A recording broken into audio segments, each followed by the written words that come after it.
Lord, have mercy upon us. Our Father, which art in heaven, hallowed be thy name. Thy kingdom come, thy will be done, on earth as it is in heaven. Give us this day our daily bread, and forgive us our trespasses, as we forgive those who trespass against us. And lead us not into temptation, but deliver us from evil. For thine is the kingdom, the power, and the glory, forever and ever. Amen. Almighty God, who in thy wisdom and goodness hast appointed the office of rulers and parliaments for the welfare of society and the just government of men and women, we beseech thee to behold with thy abundant favor us, thy servants, whom thou hast been pleased to call to the performance of important trusts in these islands. Let thy blessing descend upon us here assembled, and grant that we may treat and consider all matters that shall come under our deliberation in so just and faithful a manner as to promote thy honor and glory, and to advance the peace, prosperity, and welfare of these islands and those whose interests thou hast committed to our charge. And this we beg for Jesus Christ's sake. Amen. May the grace of our Lord Jesus Christ and the love of God and the fellowship of the Holy Spirit be with us all evermore. Amen. Amen. Morning, members. House is now in session.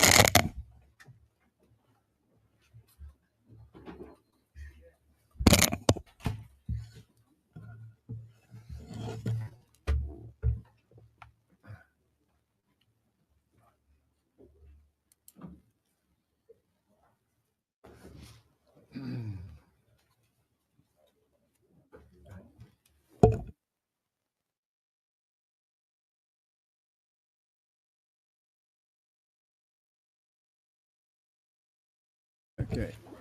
Members, the minutes from the 27th of June have been circulated. Are there any amendments required? There are none. The minutes will be confirmed as printed. Messengers from the governor? There are none. Messengers from the speaker? I'm announcing the name in the Joint Select Committee on the cyber attack. And the committee had been established before, but had to be reestablished after the election. The chairman for that committee will continue as Mr. Lawrence Scott. Members are MP Dwayne Robertson, Senator Foley, MP Jamal Simmons, and MP Scott Simmons. We'll continue. Thank you. Messengers from the Senate, there are none. Papers and other communications to the House. We have two such papers this morning. First is in the name of the junior minister. Good morning, Mr. Speaker. Good morning. Mr. Speaker, I have the honor to attach and submit for the consideration of the Honorable House of Assembly the Contributory Pensions Amendment of Contributions and Benefits Order 2025, proposed to be made by the Minister of Finance and exercise the power conferred by Section 37 of the Contributory Pension Act 1970. Thank you. Thank you. The second this morning is in the name of the Minister of Works. Minister? Good morning, Mr. Speaker. Mr. Speaker, I have the honor to attach and submit for the information of the Honorable House of Assembly the Water Resources Prevention of Pollution by Sewage from Boats Amendment Regulations 2025, as made by the Minister responsible for the Environment in exercise of the power conferred by Section 39 of the Water Resources Act 1975. Thank you. Thank you. Petitions. There are none. Members, the next item is the statements by ministers and junior ministers. I'm going to seek the indulgence of the House and just switch the order slightly. We're going to do item number 6 first. And Minister, would you wish to proceed with that now? Morning. Morning. Morning. Good morning. Thank you, Mr. Speaker. Mr. Speaker, I rise today with immense pride to announce that come July 21st, the Bermuda Youth Library will be renamed the Florence Webb Maxwell Youth Library.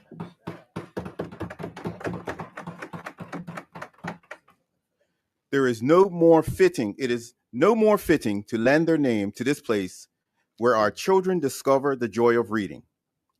This renaming is a tribute to Miss Florence Webb Maxwell, a woman whose courage, service, and devotion to Bermuda's youth have helped shape our island for the better.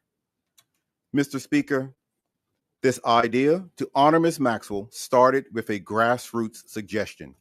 A respected former educator, Miss Shirley Pearman, was the first to propose it, writing to me with the thought.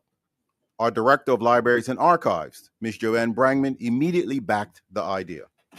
When I approached Ms. Maxwell for her blessing, she was humble and deeply moved.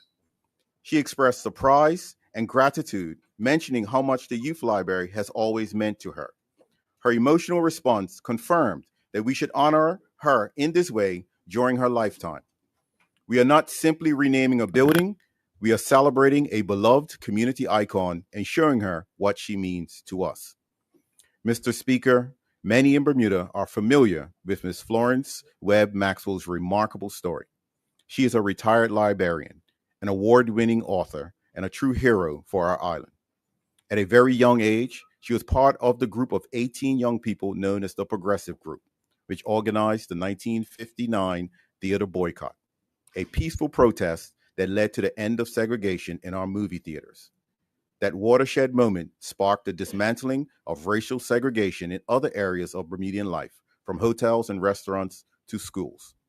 Ms. Maxwell's courage in 1959 demonstrated that one young person, armed with conviction and determination, can transform an entire community.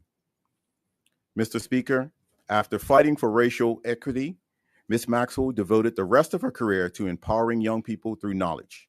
In 1969, she joined the Bermuda Library Service at a time when it was almost impossible for a Black Bermudian woman to become a librarian. Our libraries were still segregated then. She started at the most junior position, working as a messenger and book assistant to get her foot in the door. Through perseverance and love of learning, she earned her qualifications and in 1974 became head of the Youth Library. Mr. Speaker, Ms. Maxwell devoted nearly 30 years to transforming the Youth Library into a magical space for children. She brought stories to life with regular storytelling hours and special bedtime reading nights where children arrived in their pajamas for stories, cookies, and milk. She made the library fun and engaging with reading contests, puppet shows, and even a dial-a-story telephone line that children could call on weekends to hear a story read aloud. She nurtured young writers through creative writing workshops, proudly displaying children's own stories alongside published books. She also made the library a center for cultural pride, with Al Seymour Jr. teaching children to make Bermuda kites every Easter and sharing our island's traditions. Long before the phrase youth empowerment became common, Ms. Maxwell was empowering our youth, making every child who entered these doors feel seen, inspired, and valued. Under her guidance, the Youth Library was more than a library. It became a lively community hub for learning, creativity, and Bermudian culture. Mr. Speaker, Ms. Maxwell's passion for storytelling did not end when she retired from the library in the late 90s. Retirement marked the beginning of a new chapter dedicated to our heritage. In 2008, she published The Spirit Baby and Other Bermudian Folktales, preserving local legends that might have otherwise been lost to time. Then in 2017, she realized a lifelong dream by publishing her first novel, Girl Cut. Drawing on her own experience during the theater boycott, Girl Cut follows a teenage Bermudian girl coming of age amid segregation and social change. This powerful story captivated readers both in Bermuda and abroad. Girl Cut secured second place in the 2016 Burt Award for Caribbean Literature and was highlighted in Oprah Winfrey's O magazine as a must-read, raising Bermuda's story on the world stage. Just last year, Girl Cut was chosen for a One Island, One Book reading initiative at the Barclay Institute, uniting students and the community in learning from our shared history. Ms. Maxwell thanks Ms. Ingrid Applewaite, instructional team leader of English at the Barclay Institute, with her committee, Cheryl Ann Griffin, Steve Smith, and Sharon Dublin, who made this literary initiative a resounding success. Through her writing, Ms. Maxwell has inspired new generations to engage with Bermuda's past and carry its lessons forward. Mr. Speaker, what is truly extraordinary is that through all these accomplishments, Ms. Maxwell has remained first and foremost a mentor, a role model, and a role model for Bermuda's youth. As a Black woman who grew up in a segregated Bermuda, she had to fight for every opportunity. Because she fought, Bermuda is a fairer place today. Because she persevered, countless children in Bermuda had a librarian who looked like them, believed in them, and helped them believe in themselves. She once said that discovering your gift and pursuing it is the key to fulfillment, and she lived those words. Miss Maxwell discovered her gift for education and storytelling. She pursued it with passion.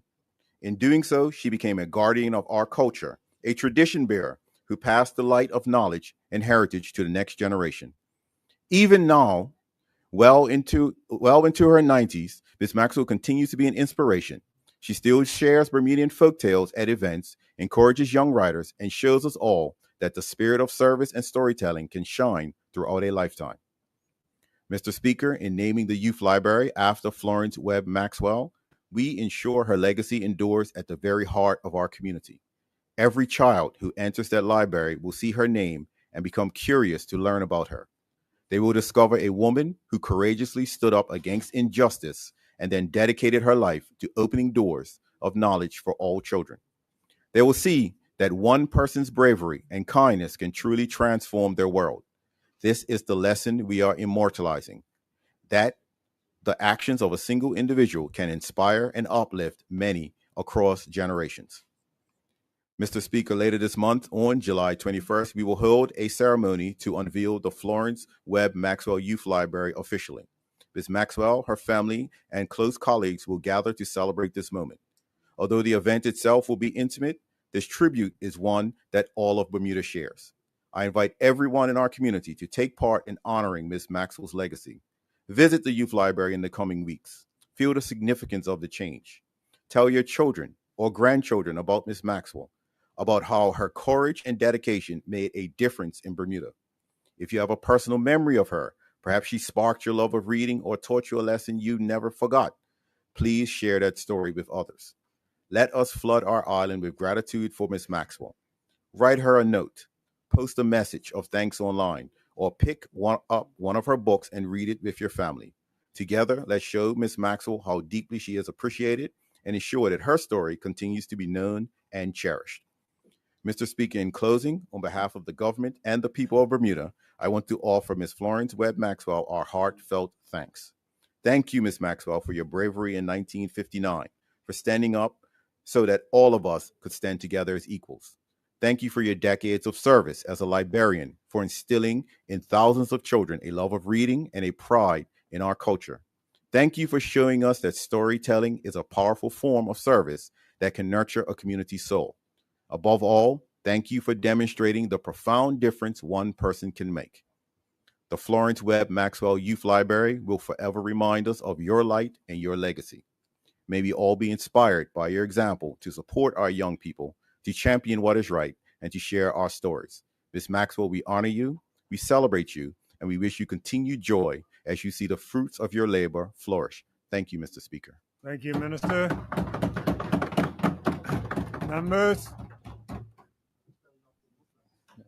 Members, we'll go back to the original order. Premier, would you like to present your statements now?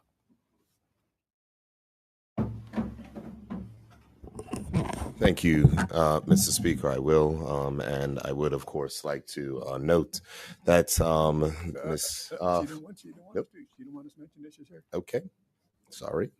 Good. Understood, Mr. Speaker. I will press right on ahead. Thank you, Mr. Speaker. Mr. Speaker, in March of 2024, the government launched the Red Tape Reduction Consultation with a clear purpose: to hear directly from the people of Bermuda on how we can modernize government, improve service delivery, and reduce bureaucratic barriers that hinder business development and economic activity.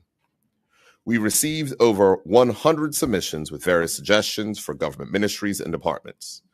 These were then shared with the relevant ministers and working with their teams to implement them. In this year's budget statement, I provide a brief overview of the government's progress. I confirm that since the consultation closed, the government had launched pay.gov.bm, enabling residents to pay for parking tickets online, revamped online services section of the government's website to offer simplified navigation, easier digital application access and submissions, online payments, and improved search capabilities, introduced socialinsurance.gov.bm, where residents can now submit applications for pensions, contribution records, name changes, and benefit claims. Initiated phase 1 of the enhanced digital applications for the Transport Control Department via forms.gov.bm, including online applications for project ride instruction approvals, tints and signage exemptions, license fee exemptions, and vehicle importation and replacement forms. I rise today to further update this Honorable House and the people of Bermuda on the government's red tape reduction consultation progress. In particular, the progress made from the public within the Ministries of Tourism, Transport, Culture and Sport, Economy and Labor, Cabinet Office and Digital Innovation, and the Ministry of Health. First, the Ministry of Tourism and Transport, Culture and Sport. Mr. Speaker, the submissions from the Ministry of Tourism and Transport, Culture and Sport mainly center around the desire for more Transport Control Department services to be accessible online, simplifying licensing process and reducing waiting times. Building on this digitization efforts, I'm pleased to share that phase 2 of the enhanced digital applications at the Transport Control Department will go online on Monday, July 14th. This next phase will introduce additional online services, including applications to reclassify a registered vehicles category, a digitized classic motor car application for vehicles 25 years or older, and a simplified process for obtaining Sporting Association trailer permits. These upgrades will further streamline the customer experience by reducing the need for in-person visits, improving communication, and providing applicants with tailored guidance, regular updates, and estimated response times. By moving more services online, the ministry is making it easier and more efficient for residents and businesses to navigate essential transport services. There have also been other meaningful strides reducing red tape regarding vehicle inspections. As of January 2025, the ministry has implemented a revised vehicle examination policy focusing exclusively on critical safety elements such as brakes, tires, and lights, and removing cosmetic issues like faded paint or minor surface rust as grounds for failure. Moving to the Ministry of Economy and Labor, Mr. Speaker, the red tape reduction consultation produced numerous submissions related to immigration processes and employment policy. I'm pleased to report the Department of Immigration has advanced its comprehensive digitalization project with steps having already been taken or underway. A vendor has been selected, a key site visit to the Bahamas took place to see the digitized system and process in action, and a full-time project manager will be hired this summer to oversee implementation. This project will streamline processing, improve transparency, and ultimately create a dashboard that allows applicants to track the progress of their submissions, which is one of the most common requests received in the consultation. Mr. Speaker, the need for clearer and more accessible work permit policies was another frequent point raised. On June 5th, the Department of Immigration published a revised work permit policy. The revisions are designed to modernize and clarify work permit processes, enhance fairness and transparency, and better align with Bermuda's current and future workforce needs. In continuing with this government's commitment to transparency and inclusive governance, the policy was made available for public consultation after its publication, which closed on the 4th of July. This ensured the voice of businesses, workers, and stakeholders were again heard and considered before the new policy is scheduled to come into effect in September of this year.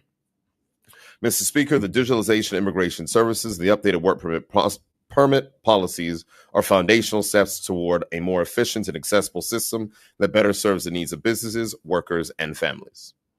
Moving to the Ministry for the Cabinet Office and Digital Innovation. Mr. Speaker, the Ministry for the Cabinet Office and Digital Innovation has played a key role in driving improvements in customer service and streamlining government operations in response to the red tape reduction consultation. To further improve service quality, automated customer feedback forms were launched, are now being monitored with corrective actions taken when necessary. In departments such as planning, reforms are being made to ensure that applications are assessed holistically, recognize the importance of balancing economic drivers like international business and tourism with fairness and accessibility. Mr. Speaker, the ministry has progressed in streamlining the planning and building approval process. This includes retroactive applications no longer need to go to the minister as appeals reduce the time to process, and employed additional plan reviewers to process building permits faster. These efforts represent a practical, thoughtful response to the suggestions raised during the red tape consultation and reflect the government's ongoing commitment to digital transformation and improving how we serve the people of Bermuda. Moving to the Ministry of Health, Mr. Speaker, the Ministry of Health received several submissions from the public focused on two main areas: streamlining professional registrations and addressing health and safety enforcement. Mr. Speaker, the Bermuda Health Council is progressing work on new electronic systems for professional registration, and these improvements will help ease administrative burdens by providing more seamless submission and review process. Submissions were also received calling for the streamlining of occupational health and safety inspections. The review confirmed that delays stemmed from a lack of qualified safety officers resulted in multiple uncoordinated inspections. The ministry has responded by recruiting for vacant posts with the goal of reestablishing routine joint inspections with agencies such as the Department of Environmental and Natural Resources and the Bermuda Fire and Rescue Service to reduce red tape and to improve efficiency. These changes ensure the ministry can meet its mandate while delivering services more efficiently to the public. Mr. Speaker, the overwhelming message in the red tape reduction consultation was clear. There is a strong desire for better efficiency, responsiveness, and modernization in government processes. This wasn't just an exercise in listening, it was a commitment to act. We have taken action to make government work better, and we will continue to improve processes throughout the government. Thank you, Mr. Speaker. Thank you, Mr. Premier. Would you like to do your second statement? Thank you very much, Mr. Speaker. Go right ahead. Mr. Speaker, the undeniable shared heritage between Bermuda and our Caribbean neighbors makes for the strong relationship that is nurtured by our associate membership in CARICOM. I'm pleased to advise this Honorable House of my attendance at the most recent and 49th Conference of CARICOM Heads of Government meeting convened in Montego Bay, Jamaica. This coincides with the assumption of the chairmanship of that Conference of Heads by the Most Honorable Dr. Andrew Holness, Prime Minister of Jamaica. Mr. Speaker, delegates were favored with an opening ceremony featuring an address from the outgoing chair, Prime Minister Mia Mottley of the Republic. Prime Minister Mottley has become a global figure but remains committed to the vision of regional integration, ensuring that CARICOM and related institutions achieve the best outcomes for Caribbean peoples. Her compelling call to action echoes much of what has been said around the world about the urgency of addressing the impact of climate change and shoring up economic diversification and self-sufficiency. Mr. Speaker, an aggressive agenda was adopted which covers such diverse topics as regional security, the humanitarian crisis in Haiti, regional transport, and telecommunications. Mr. Speaker, on behalf of Bermuda, it is always humbling to share our experiences in areas of common challenge and demonstrate the successes which we have enjoyed and the hard work we have devoted to these achievements. Caribbean colleagues are receptive to the Bermuda story, and it was important to renew acquaintances and forge new partnerships in the wake of several elections in various countries since we last met.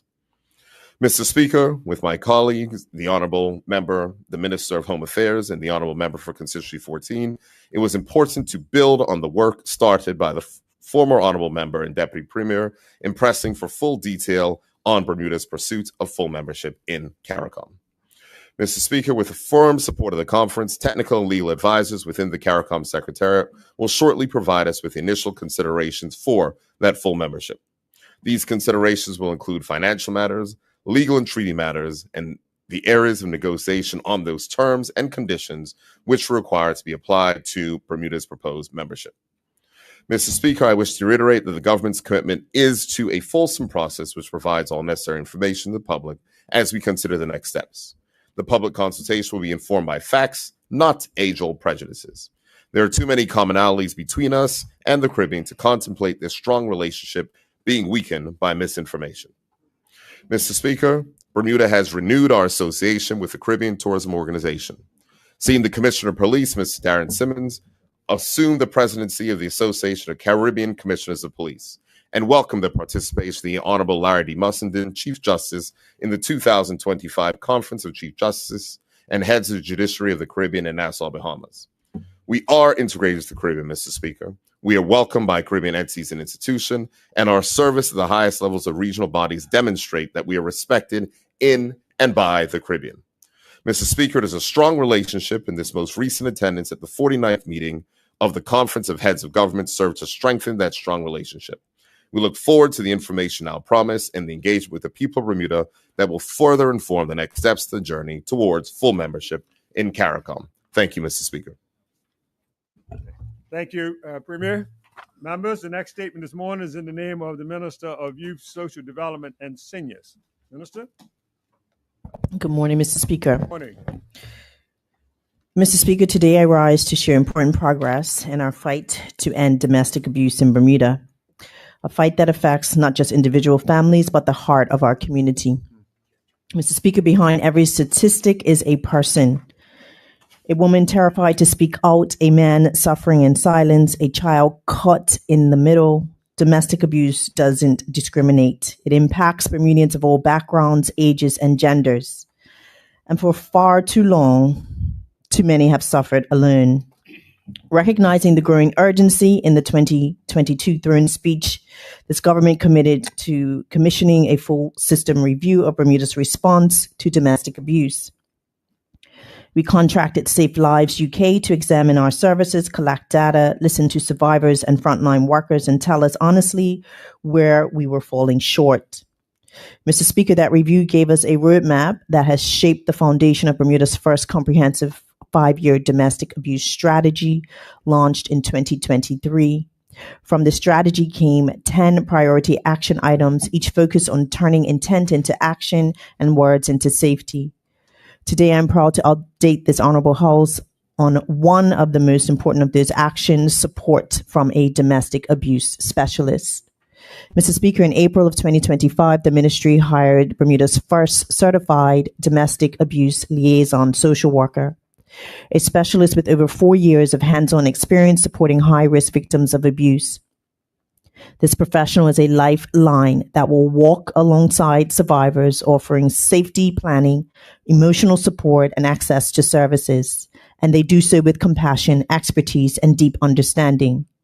This officer is already working closely with the Department of Child and Family Services and the Center Against Abuse, as well as the Bermuda Police Service, Sexual Assault Response Team, SART, and the Multi-Agency Risk Assessment Committee known as MAROC. Mr. Speaker, for the benefit of the public and the listening audience, MAROC is a collaborative safety planning team that brings together key agencies to identify, assess, and protect victims in the highest risk of serious harm. Every week they meet to share information, develop coordinated responses, and take action together to keep victims safe and hold abusers accountable. Mr. Speaker, the new domestic abuse liaison social worker has already begun supporting victims who might otherwise have fallen through the cracks. Their work ensures survivors, women, and men don't have to navigate the system alone. This is one component of a larger initiative. Work has begun on developing a 5-year domestic abuse strategic plan. Initial consultations with internal stakeholders are underway, and engagement with the broader community will follow. Addressing domestic abuse requires contributions from all sectors, because to truly end domestic abuse, we must all be part of the solution.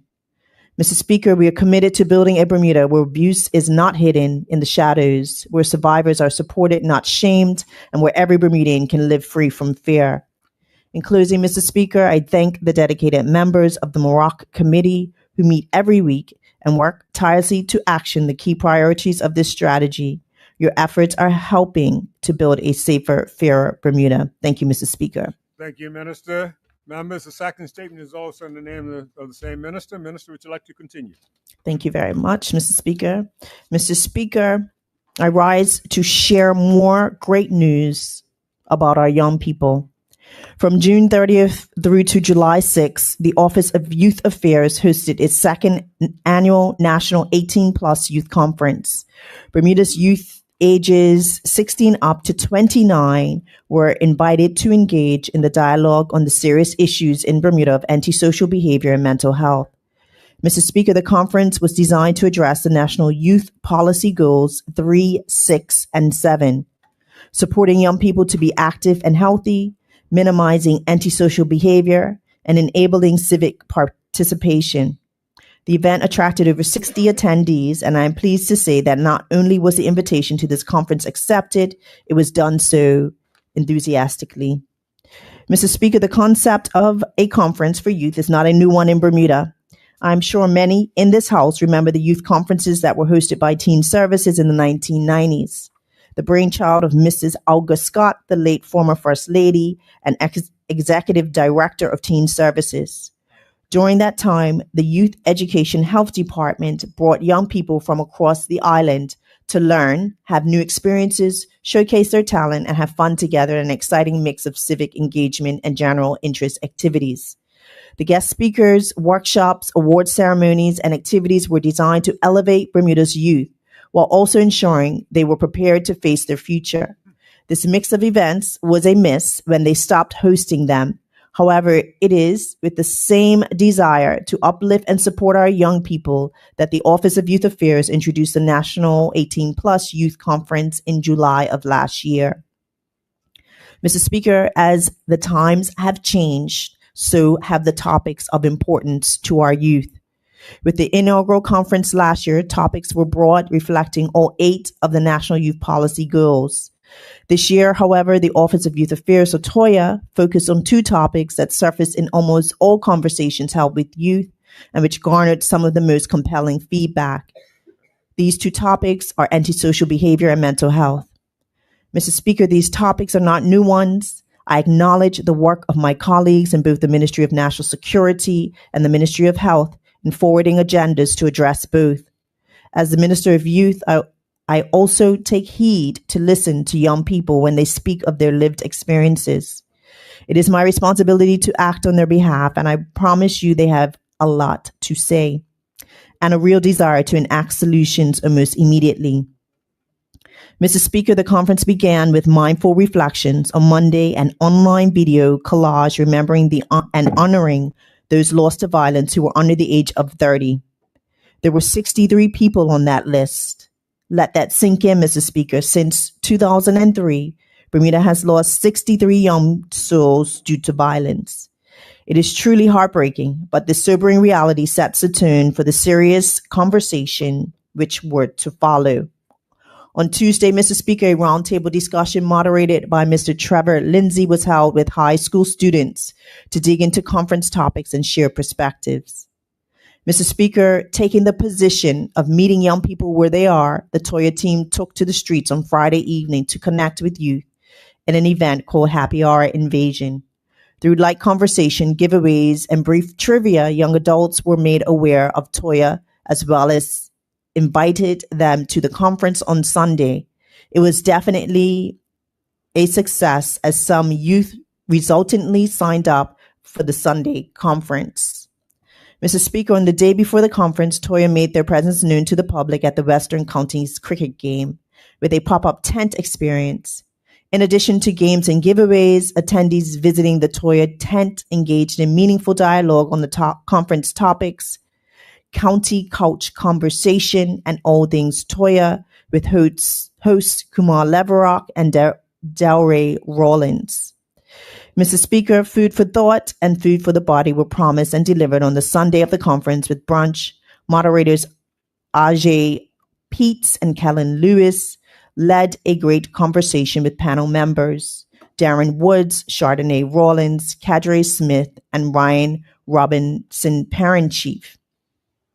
The discussion, comments, and questions from the audience ensured that not only were young people's voices heard, but their thoughts were given real consideration. What comes next will be a reflection of the information shared. As the Office of Youth Affairs is on a growth journey, Mr. Speaker, so is their conference. This year, a mini information fair was introduced during the conference where young people could learn about and engage with organizations that support or engage with young people. I'm very appreciative of the organizations that came out to engage with our youth because far too often we hear there is nothing to do or they don't know what options are out there for them. I'm grateful to the Family Center, Bermuda's Love, the Youth Mental Health Research Group, Bermuda Overseas Mission, and the Department of Workforce Development for being a part of this event. Mr. Speaker, I want to make it clear that although violence and antisocial behavior get a lot of attention, the vast majority of our youth are not involved in activities that are contrary to our community's values. Nor does everyone involved in antisocial behavior do so because they do not care about their community. We are living in increasingly complex and pressurized times. The pressure impacts both the old and the young, and our response to those pressures can make or break an individual and our community. Mr. Speaker, although the 2 issues of antisocial behavior and mental health can be seen as 2 separate topics, There is most certainly synergy and correlations to be found. Our youth are savvy enough to see the connections and advocate for a holistic approach in dealing with it. For that and many other reasons, I commend them. Mr. Speaker, the future of our island demands that we respond in a holistic, nurturing manner. This is what I heard from our youth when I attended the conference, and with this in mind, this is how I intend to respond. I want to thank the youth development team in the Office of Youth Affairs for not only providing a space for Bermuda's youth to engage with the government, but for doing so in a way that encourages meaningful action into the future. Thank you, Mr. Speaker. Thank you, Minister. Members, the next statement this morning is in the name of the Minister for National Security. Minister?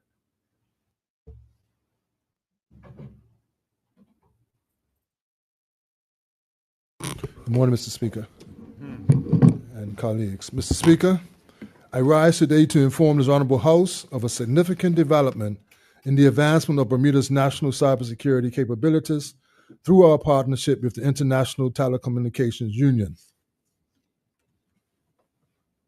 Excuse me a second, Mr. Speaker.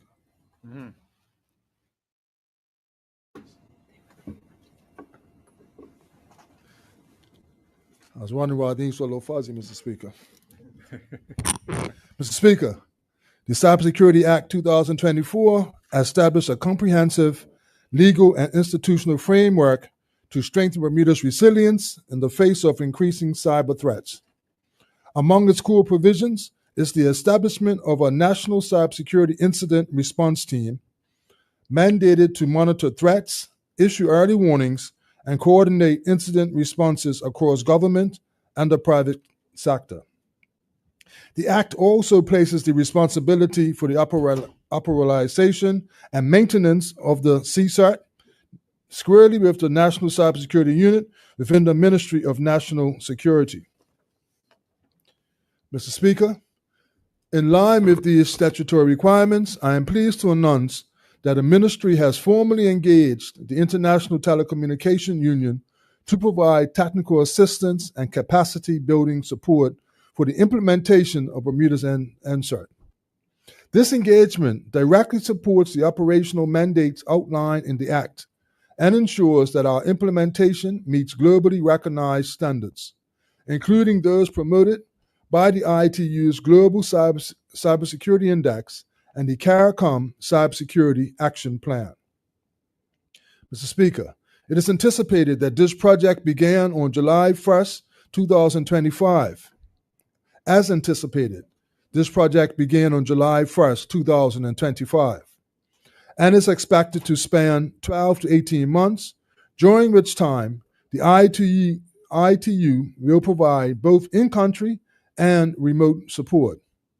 The ITU's assistance includes development of the NSERT's public-facing website, which will provide real-time threat information, awareness resources, and incident reporting tools to government, businesses, and members of the public. Configuration and integration of a threat intelligence platform, which will enable the proactive detection, analysis, and mitigation of cyber threats targeting Bermuda. Advanced training and mentorship for Bermuda's computer incident response team personnel, ensuring they possess the technical proficiency and operational readiness to respond effectively to cybersecurity events. Mr. Speaker, I am especially pleased to report that this initiative is being delivered at no cost to the government of Bermuda. The engagement is part of the ITU's Technical Assistance Program for Small Island Developing States and reflects Bermuda's active participation in international cyber capacity building forums. As such, this partnership represents a strategic investment in Bermuda's national security infrastructure without imposing any financial burden on the taxpayer. This initiative is more than technical support. It is a critical step in building the foundational institutions necessary to protect Bermuda's economy, public services, and national interests in an increasingly digital world. Through this partnership, we are not only meeting our obligations under the Cybersecurity Act 2024, but also ensuring that Bermuda remains in lockstep with international standards for cyber incident response and resilience. Mr. Speaker, I wish to assure this Honorable House and the people of Bermuda that cybersecurity remains a top national priority. As technology continues to evolve, so too must our defenses. The establishment of the NCERT and the capacity building support provided by the ITU are key pillars of a more secure, resilient, and responsive Bermuda. Thank you, Mr. Speaker.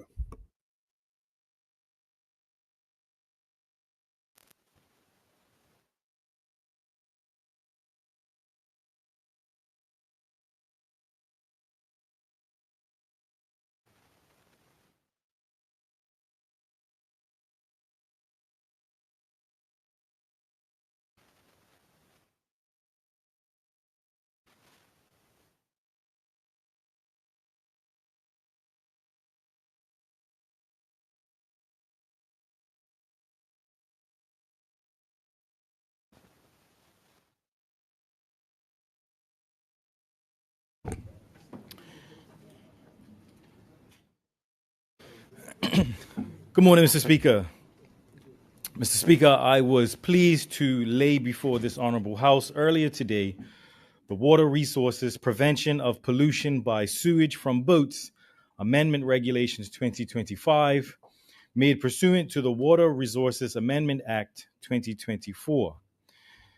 Mr. Speaker, these regulations are part of this government's ongoing commitment to protecting Bermuda's environment and preserving the health of our marine ecosystem.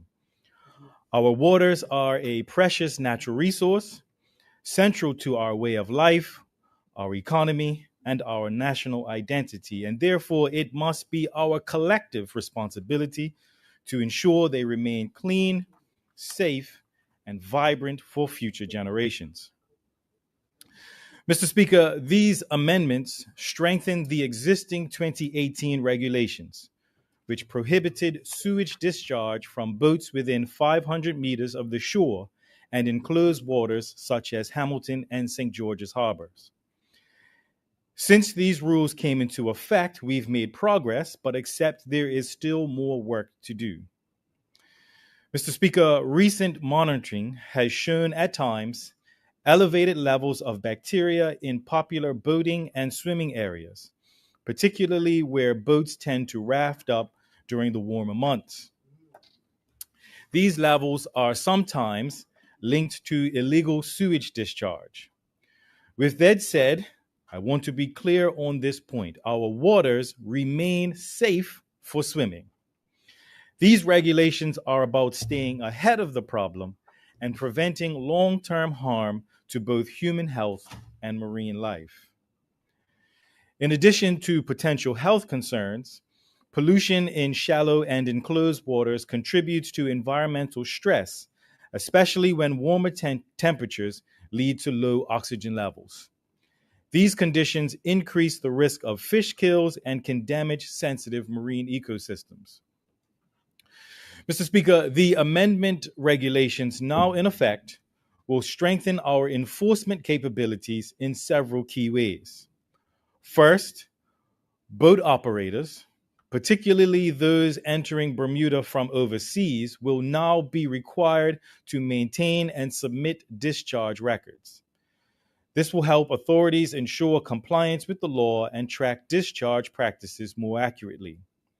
Second, the regulations authorize designated officers, including members of the Bermuda Police Service, the Royal Bermuda Regiment Coast Guard, and trained public officers appointed by the minister, to board vessels where there is reasonable cause to suspect a breach of the law.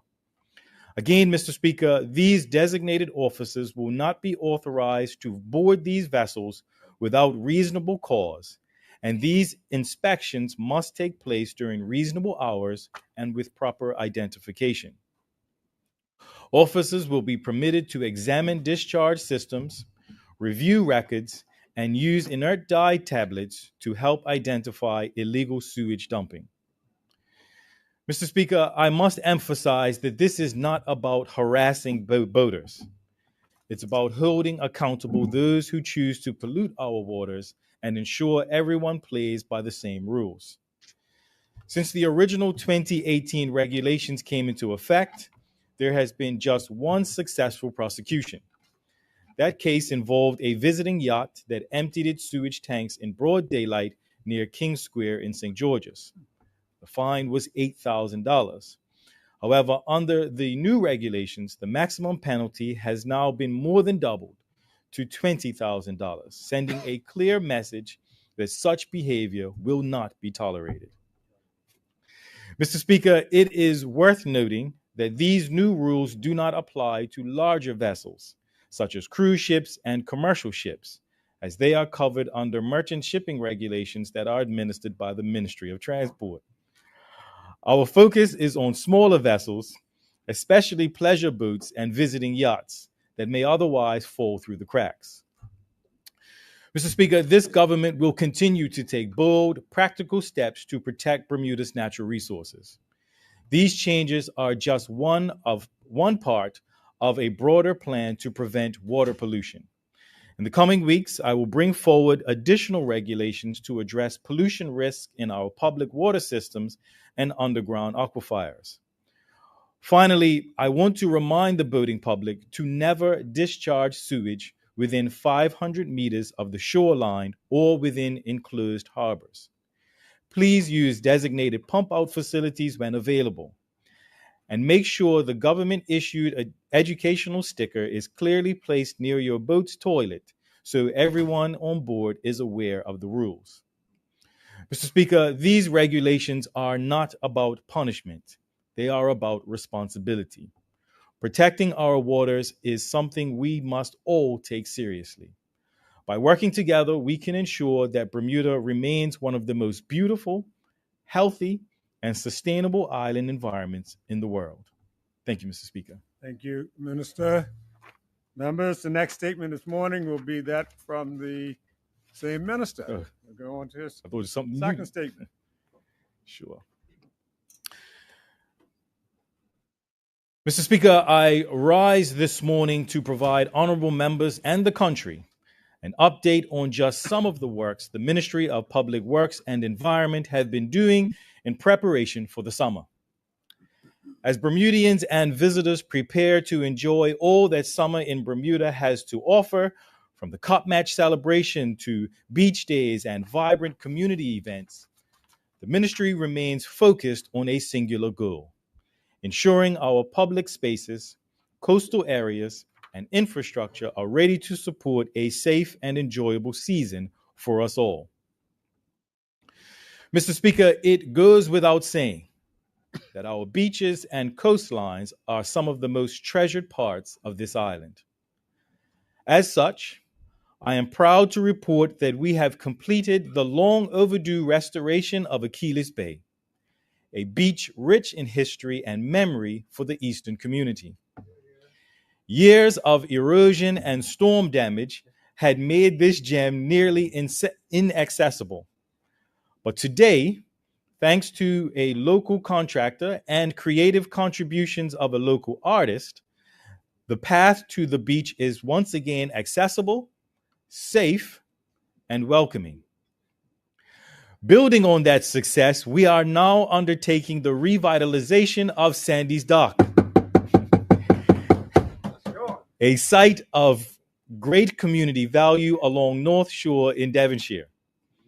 Like Achilles Bay, it had suffered from years of disrepair, but now we are hard at work restoring it to a condition that the neighboring community remembers and deserves. Mr. Speaker, these restoration efforts go hand in hand with our broader efforts to ensure the safety and cleanliness of our beaches. That is why I am also pleased to share that the ministry has ordered a brand new tractor due to arrive on island next week. This vital piece of equipment will assist with both beach cleaning and the grass cutting of large fields, helping us maintain the quality of public spaces as activity increases during the summer months. And it's not just about how our beaches look, it's about how safe they are as well. Mr. Speaker, I am proud to say that our seasonal lifeguards have returned and are stationed at our most popular beaches, Horseshoe Bay, Turtle Beach, Clearwater, and John Smith's Bay. These lifeguards will soon be supported by highly trained and experienced consultant lifeguards, as it is crucial that we as a government do our part to ensure our beaches are not only beautiful, but safe for both locals and visitors alike. Mr. Speaker, it is also worth noting that the anticipation of the hurricane season, shoreline restoration efforts will begin this month at Southlands to protect coastal areas that are vulnerable to storms. We must be proactive, as the environmental and financial cost of waiting until after a disaster is far greater than taking a preventative action now. Mr. Speaker, our road repaving also continues, as we are finishing up the work in St. George's, having covered from Rose Hill to the entrance of Ferry Reach just in time for Cup Match. And soon we will be heading towards Flats Village to complete the work that had been previously started. Mr. Speaker, I should also mention that recent concerns have been raised by members of the public, particularly from faith-based groups, about whether religious gatherings are permitted in our national parks.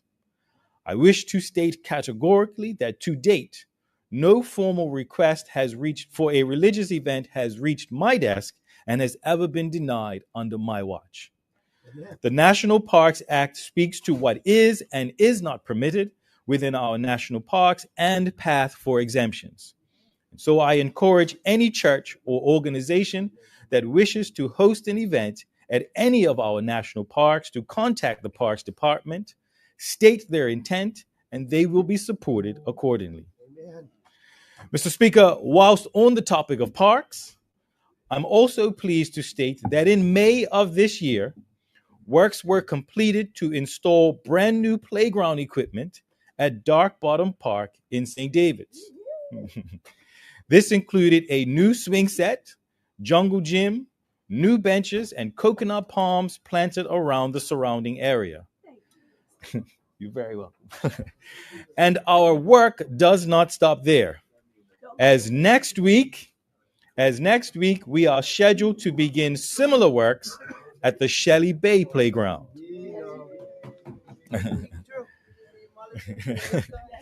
Mr. Speaker, whilst we celebrate this progress, we must also acknowledge where improvement is needed.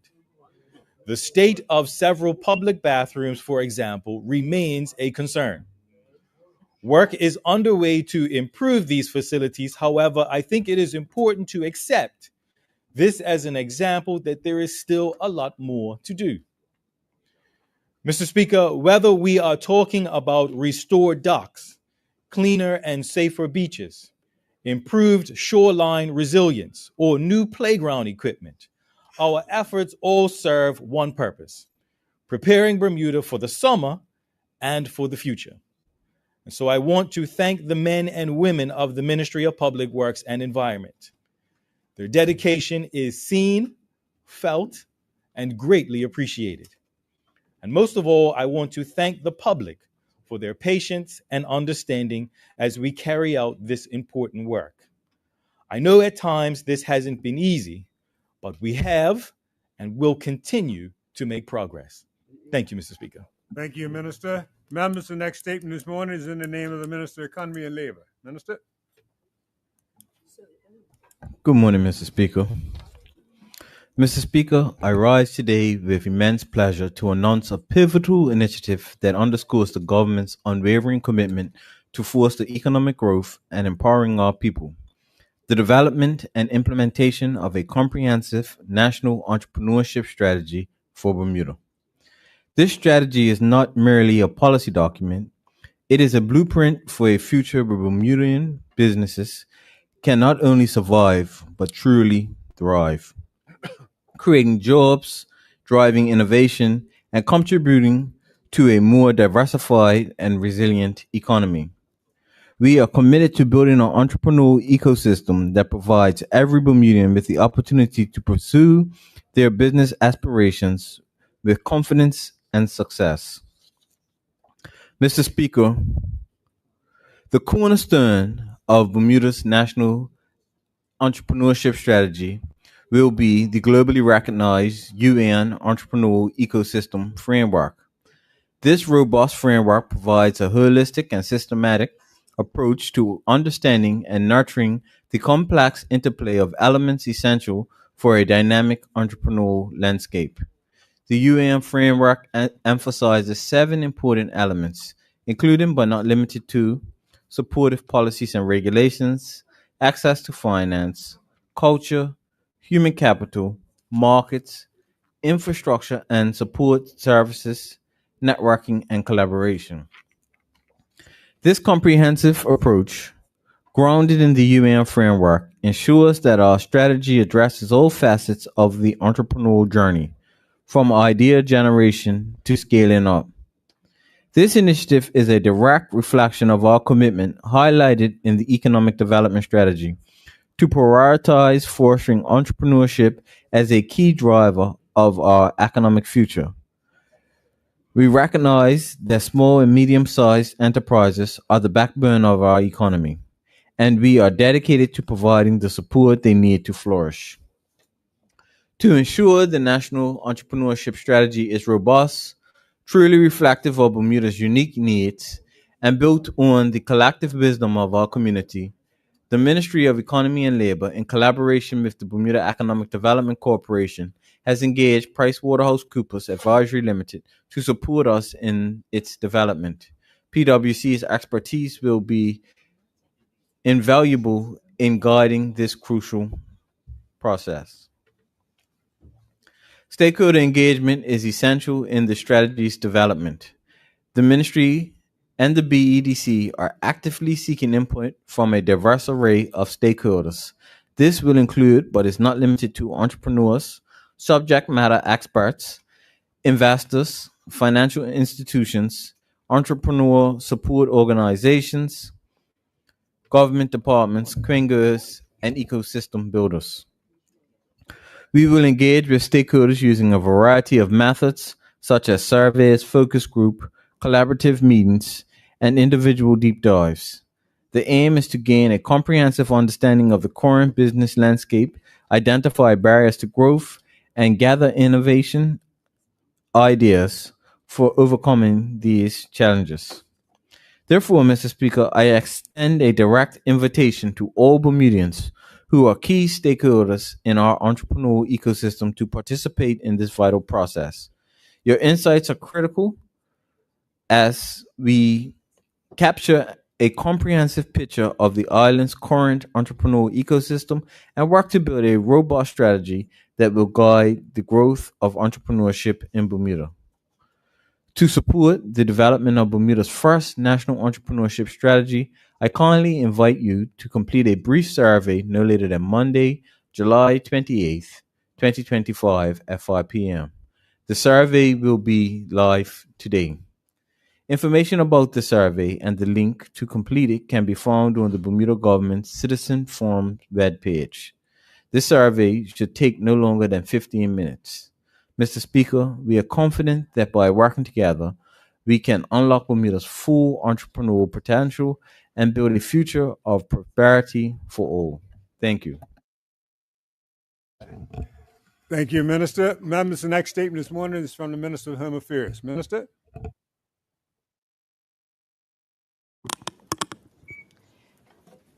Thank you, Mr. Speaker. Thanks. Mr. Speaker, in 2022, Bermuda took a bold and deliberate step to attract Google, its first cable, Nuvum, a transatlantic subsea cable linking South Carolina to Portugal via Bermuda. Such a bold step under the leadership of former Deputy Premier and Minister of Home Affairs, the Honorable Walter Rabban, was taken with measured intentionality and vision. This relationship materialized due to a firm policy approach grounded in long-term strategy, infrastructure readiness, and the belief that small jurisdictions can play a major role in shaping the global digital economy. Mr. Speaker, today I am pleased to build on that established relationship and confirm that Bermuda will again serve as a critical node in global digital connectivity. Yesterday, on July 9th, Google announced a second transatlantic cable named SOL, the Spanish word for sun. This cable will connect Florida to Spain, transiting through Bermuda and the Azores, and will serve as the only direct in-service fiber optic connection between Florida and Europe. Mr. Speaker, importantly, this second cable confirms that Bermuda has a deliberate choice and has been a deliberate choice based on our regulatory clarity, technical preparedness, and geographical relevance. Google's further investment in our shores through the establishment of SOL signals that our jurisdiction is one of trust, regulatory certainty, and sound governance.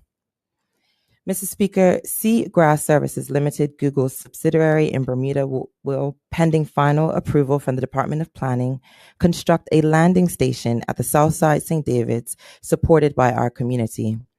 The landing station will be capable of accommodating up to 4 subsea cable fiber optic cables, effectively positioning Bermuda as a permanent fixture in the global network routing architecture. So will strengthen Bermuda's resilience. It will link the new Nuven system to provide unprecedented transatlantic redundancy. Mr. Speaker, what is clear to me is the fact that Bermuda is no longer speaking in hypotheticals and aspirational manner regarding digital diversification.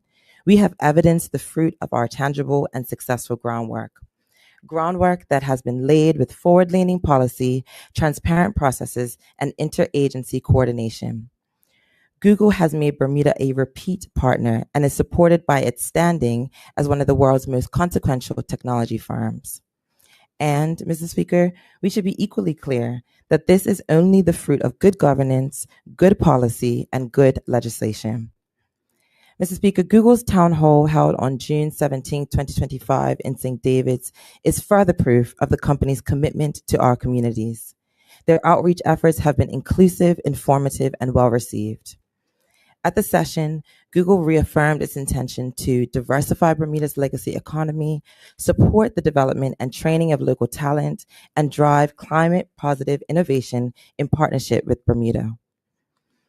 Mr. Speaker, this announcement comes at a time when global economic environment is rapidly shifting, developing faster than traditional sectors. The government of Bermuda understands that securing relevance in that economy requires us to move beyond slogans and promises and demands that we redouble our efforts to facilitate physical infrastructure, establish credible regulation, and earn the trust of notable public institutions. Today, we celebrate the delivery of all 3 of those aims. Mr. Speaker, there is undoubtedly economic significance in this relationship. But more importantly, there are strategic advancements that must not be overlooked. Advancements in how and what Bermuda is known for. Through our relationship with Google, we will demonstrate a strategic evolution. Mr. Speaker, it is an evolution and investment in our future. A future where Bermuda moves from being simply known for insurance or tourism, and it entrenches its role and reputation in the digital economy. This economy, Mr. Speaker, that is the digital backbone that powers financial systems, health networks, AI services, digital finance, and international research. It is shaping how we interact in this world. It is shaping how data moves, how systems interconnect, and how innovation is delivered. This same cable that joins its sister cable will carry cloud traffic, provide expanded capacity for our local providers, and deliver AI models across the Atlantic. It will bring Bermuda along with it and will now also route through St. David's. Mr. Speaker, this is a tremendous accomplishment, an accomplishment that all of Bermuda can be proud of. Thank you, Mr. Speaker. Thank you, Minister. Members, I'm going to seek your indulgence at this moment. There are 2 further statements. One was overlooked earlier because the minister was detained elsewhere at the moment.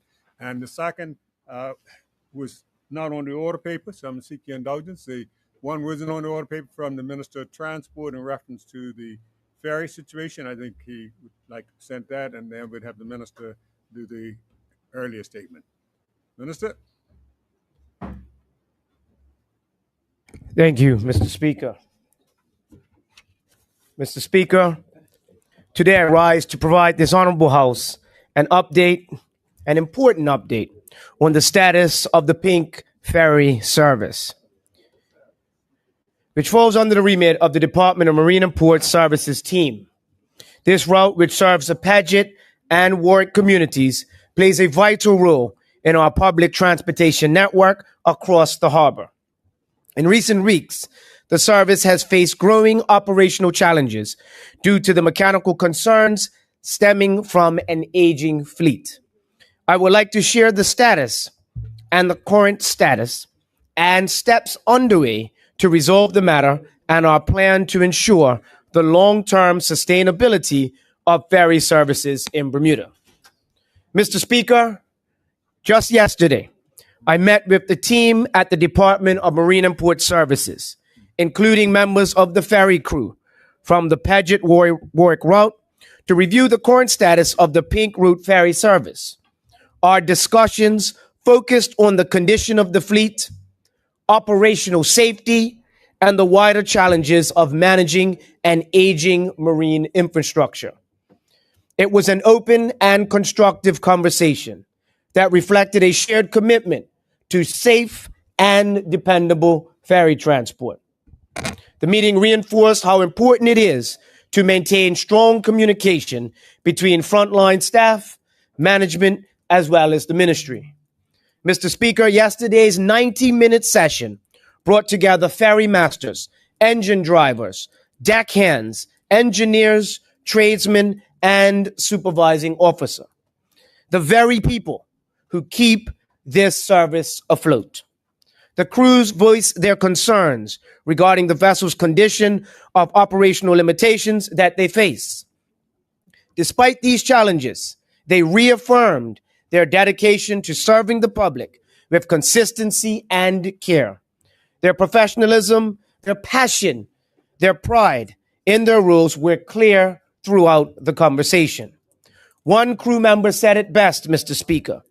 It is important to serve people, not just serve, but serve with quality. Mr. Speaker, the ferries operating this route, the Georgia, the Corona, and the Coralita, are all 37 years old, well beyond their intended 30-year design lifespan. As a result, we are seeking more frequent mechanical issues. We are seeing increasingly complex repairs. These vessels require thorough inspection and maintenance to remain in service. This situation highlights the urgent need for targeted investment in fleet renewal and maintenance to keep the public ferry system running safely and reliably. Mr. Speaker, due to safety concerns, the Pink Route service has been temporarily suspended for 2 weeks and is scheduled to return on July 25th. The pause allows our teams to carry out essential repairs and safety checks. While we understand the inconvenience that this may cause, public safety must always come first. We cannot and we will not compromise on that principle. Mr. Speaker, when service resumes, the Pink Route will operate on a reduced weekday commuter schedule. This will help us strike up the right balance between public access and the need for ongoing vehicle maintenance. Weekend service will remain suspended for now to provide our technical teams with the time and the space needed to complete deep maintenance, conduct safety testing, and ensure full compliance with regulatory and service standards. Mr. Speaker, I want to express my sincere appreciation to the ferry crews, the engineers, technical support, and the leadership at Marine and Ports for their steadfast dedication, their tireless efforts during this challenging period. These public officers work hard under pressure and often behind the scenes to keep this element of our public transportation service running. Their efforts not only ensure passenger safety, but uphold public trust in the reliability and integrity of our marine services. Thank you, Mr. Speaker. Thank you, Minister. Members, the other indulgence is for the Minister of Cabinet to read the second statement that wasn't done earlier. Minister? Thank you, Mr. Speaker, and apologies, colleagues. Mr. Speaker, in recent weeks, there's been an increasing public debate about the proliferation of banners, posters, and roadside advertisements across Bermuda. These displays, whether promoting community events or commercial ventures, have generated many opinions. Some view them as effective tools for reaching audiences, while others see them as visual clutter that negatively impacts neighborhoods and public spaces. Previously, when asked about this matter, I indicated that we were investigating it. Today, I wish to provide this Honorable House and the public with more details on how we will proceed. Mr. Speaker, the regulations governing signage date back to 1911, with the most recent updates in 1989.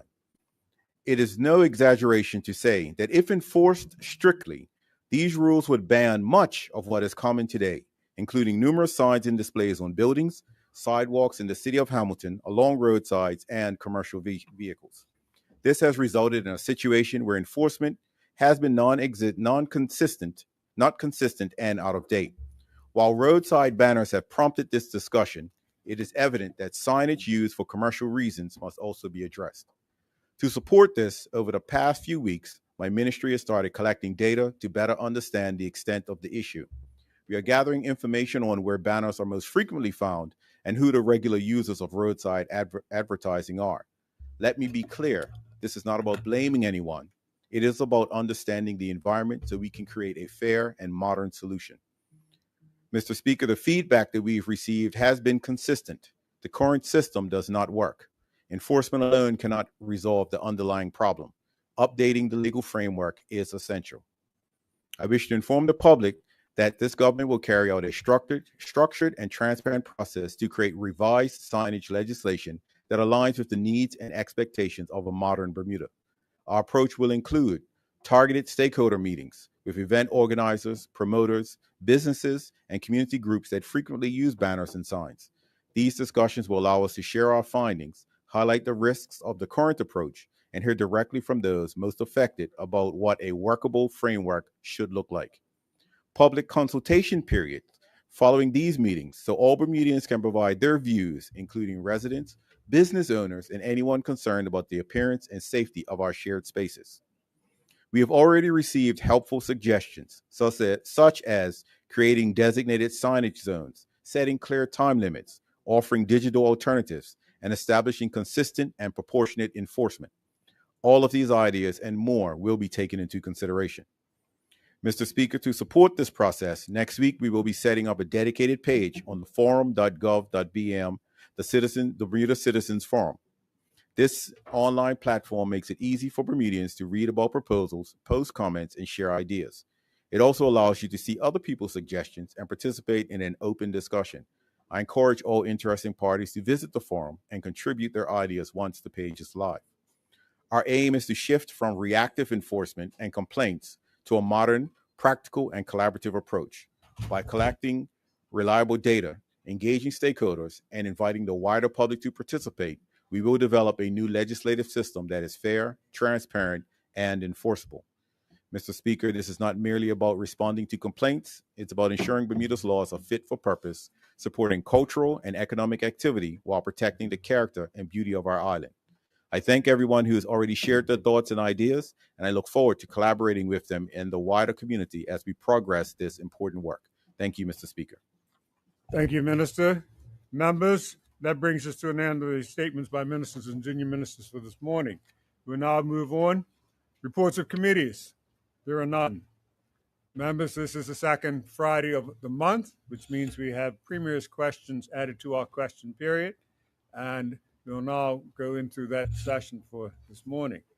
Premier, we have members who have indicated they have questions for you this morning, and the first questions will come from the opposition leader.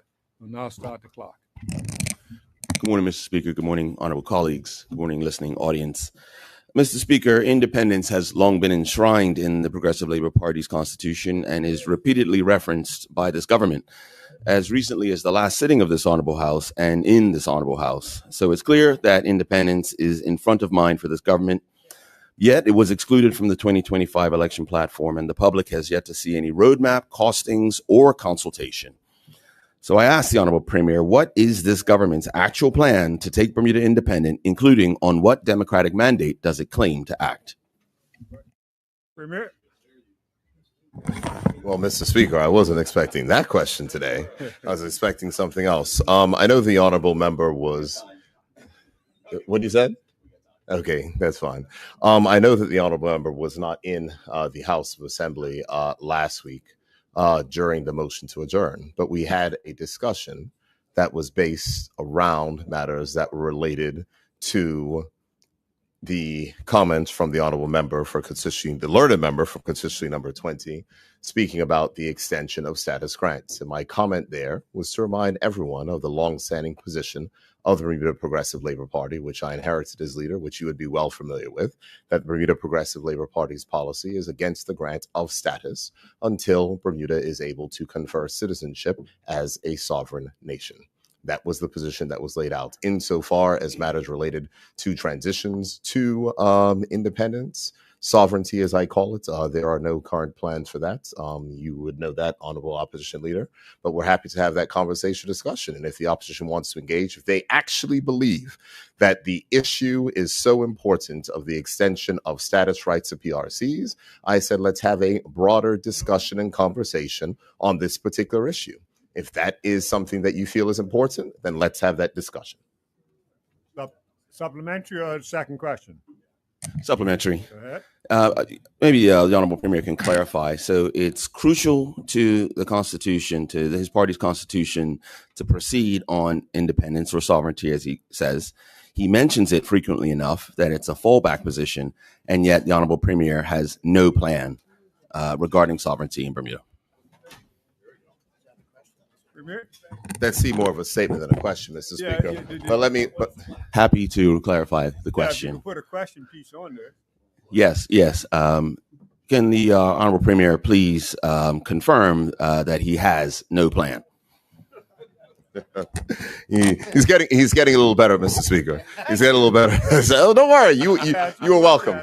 Here's the thing, Mr. Speaker. The Honorable Opposition Leader made an assumption getting up from the conversation. And this is nice. It's a little bit political cutting for us. He's wearing a red tie. He's getting into it. But the reality is, Mr. Speaker, is that this government will state what it plans on doing in election manifestos or throne speeches.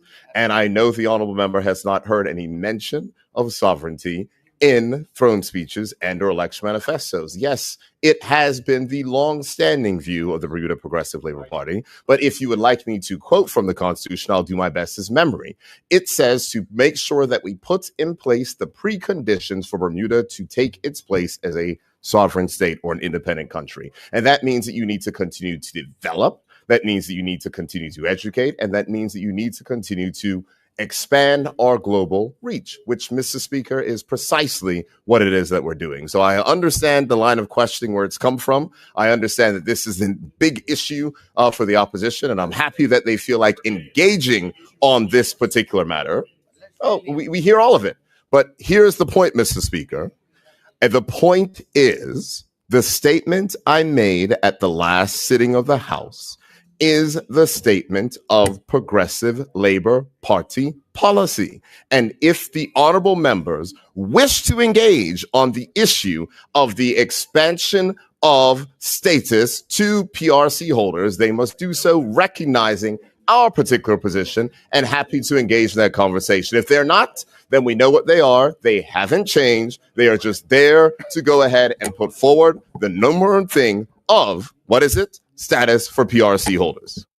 Supplementary? Absolutely. Second sub, please, Mr. Speaker. I believe that significant constitutional change is in the interest of all Bermudians, not just those in the opposition.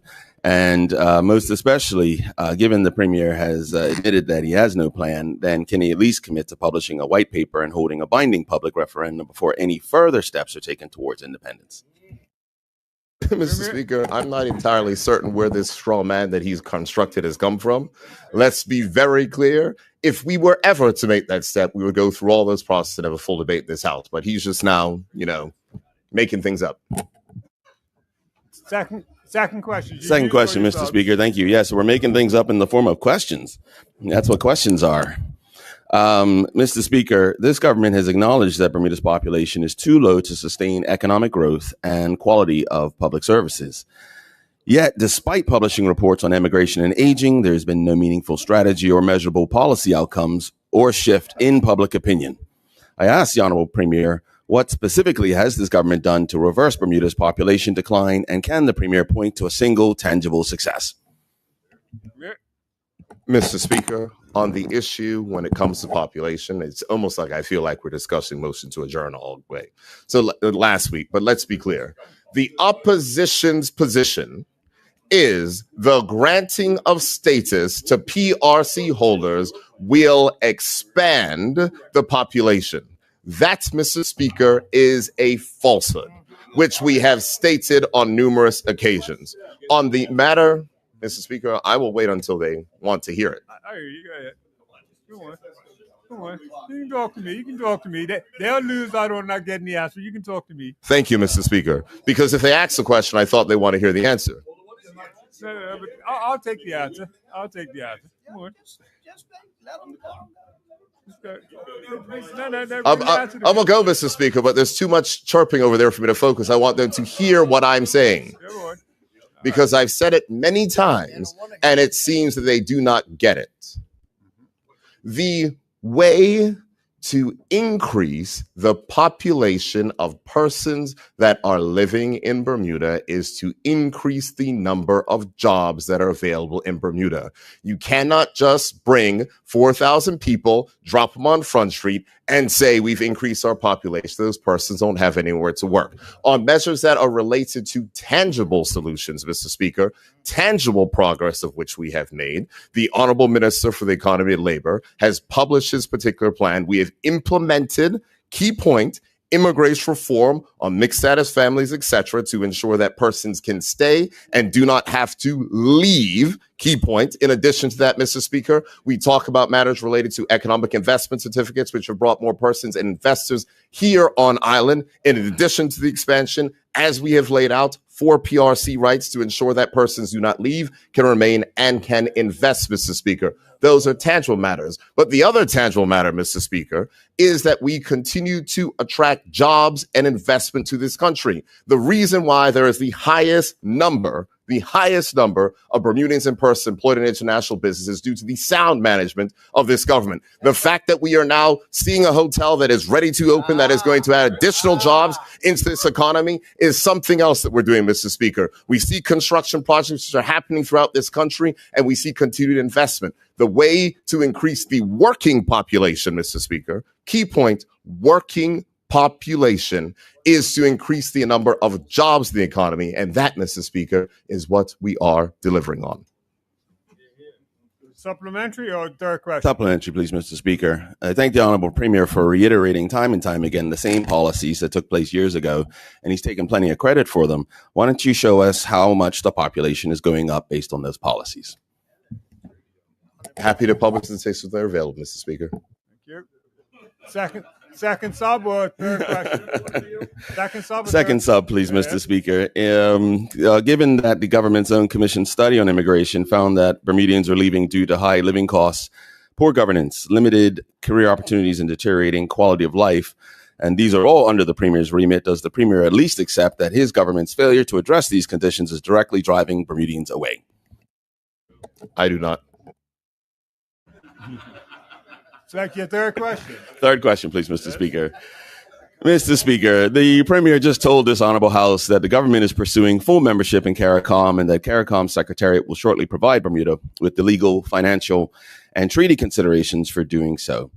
Yet, Bermudians remain unconvinced. I asked the Honorable Minister, will the government commit to presenting those CARICOM membership terms to the public and to this Honorable House before entering any formal negotiation, thereby guaranteeing that no final decision will be taken without a full public vote and parliamentary approval? Mr. Speaker, what I can state is that we will get the draft membership agreement. It is certainly something that we'll share to this Honorable House, and it will be certainly something that we can vote on in this Honorable House. Supplementary. Thank you. Number one. Yes, first supplemental. Actually, it's a point of clarification, Mr. Speaker, or point of order. I asked about about a referendum or public vote. Just put it in a supplementary question. It was in the first question. Yes, it was. I have it right here. Taken without a full public vote or parliamentary approval. Sorry, Mr. Speaker. You can restate it because you're there at the point of order on questions. You can restate it. No, it's not a supplementary, Mr. Premier. And that no final decision will be made without a full public vote and parliamentary approval. Yeah, answer. The point that I believe the Premier said parliamentary approval. He did not say a public vote.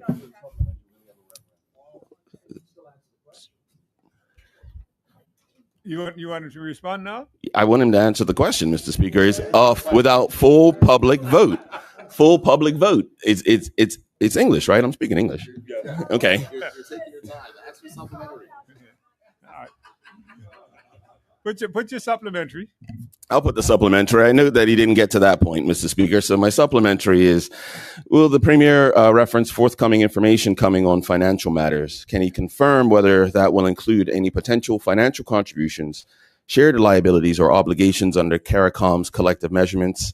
And will that data be tabled in this House for scrutiny? I can repeat the question for clarity. Absolutely, Mr. Speaker. That's what full public consultation is. Thank you. You have a second sub? Yes, second sub. Thank you, Mr. Speaker. And I'm pleased to hear the Premier is committing to all of these data points, which we will ensure that he actually does.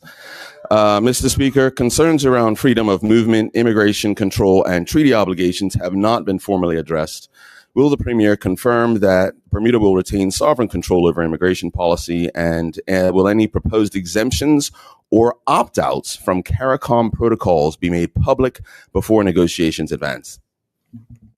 Mr. Speaker, Bermuda, as all CARICOM countries, remain sovereign when it comes to matters related to immigration. So the answer to the question is yes. And will we publish and discuss all these matters? The answer is yes. That is what full public consultation is. But until we receive the items, then we cannot start that consultation. So I understand that the honorable member is very excited because he wants to make sure that we deepen our relationships with our Caribbean partners. And I can assure the honorable member that we will share the information so that we can have that full public discussion in this honorable place. Thank you. Opposition Leader, you've had your quota of questions for this morning. The next question is from MP Smith, Linda Smith. Good morning, Mr. Speaker, and good morning, Honorable Premier. My question is around Southlands and what consideration and data has been taken into consideration in guiding the government's recent planning application for the development of Southlands Park amenities, including a zipline facility on the north side, a cafe, parking area for cars, cycles, minibuses, and taxis, public restrooms, and beach access improvements on the south side. Mr. Speaker, the planning process allows us to examine these things. We believe that it is important to develop amenities in certain places as we want to make sure that we have more economic activity in this country. I think the opposition had just asked about what are we doing to increase the working population? And the way to increase the working population is to make sure that tourists and visitors, as we're expecting more, have more activities and different things to do. Anything will be done in an environmentally responsible way. And we look forward to public consultation on this, as it is with any planning application for these particular matters to advance. Thank you. Supplementary? Yes, I do. Are there any arrangements or have there been any discussions with a cruise line or cruise lines for the use of Southlands Beach and the new facilities that are being proposed in those planning applications? Not to my knowledge, Mr. Speaker, but I'm happy to ask the honorable member to speak to the minister responsible to ask that question, but not to my knowledge. Second sub? Yes, I do. According to the information contained in one of the two applications, a key offering of the proposal is a public-private partnership for the development of the zipline facility. What is the cost to the taxpayer for these planned amenities, the zipline, the restaurant, and the beach improvements, please? Well, Mr. Speaker, I have not been made aware of any government financing that is going towards this particular matter. But as I said, the honorable member is asking very specific questions, something that is not particularly under my remit, the premier of the country.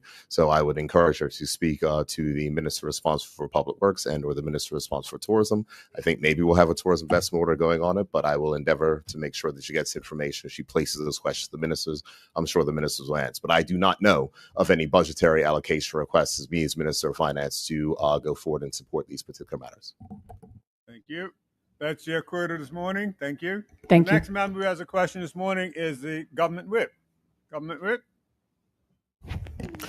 Good morning, Mr. Speaker and colleagues. Mr. Speaker, the budget spoke a lot about the investment this government is making in vital initiatives. I was particularly happy to hear about the new support for community clubs. Could the Honorable Premier advise how the government will support our community and sporting clubs in this year's budget? Thank you. Premier. Mr. Speaker, I am happy to answer the honorable member, and I thank the honorable member for his question. In this year's budget, Mr. Speaker, the government has allocated $1 million to support community and sports clubs with capital development grants to help enhance and improve their infrastructure. What I would like to clarify one point, that this is not new support. The government has done this before. We awarded over $1 million in capital development grants to 23 local community clubs to assist with facility upgrades between September 2020 and March 2022.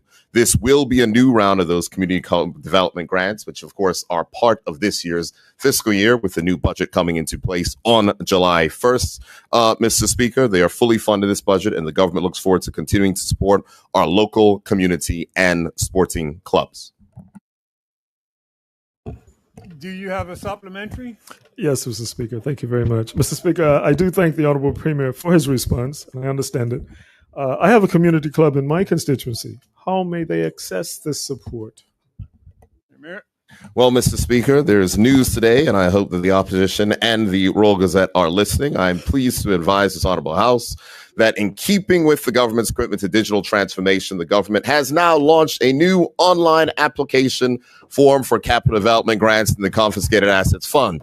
The form is now live on forms.gov.bm. You can go on forms.gov.bm right now, and you can click it. I know you did. And Mr. Speaker, to ensure that our local community clubs are informed of this particular item through the Ministry of Tourism and Transport, Culture and Sport, we will be sending out information to these sporting clubs, inviting them to submit applications between July 14th and August 14th. Awards will be assessed and awarded in September 2025, and all the information of the matters that need to be submitted can be found online. Again, Mr. Speaker, forms.gov.bm. Click the link for the Confiscated Assets Fund and Capital Development Grants. Thank you. Do you have a second sub? Then, No, thank you, Mr. Speaker. Thank you for the opportunity, though. the next question this morning is from MP Talker. MP Talker. Good morning, Mr. Speaker. Good morning, colleagues. My question is, I'd like to know what practical steps the government is taking to ensure that the merger of Argus and BF&M don't lead to unsustained premium increases, reduced access to care, and greater health care, greater disparity in health care for Bermudians.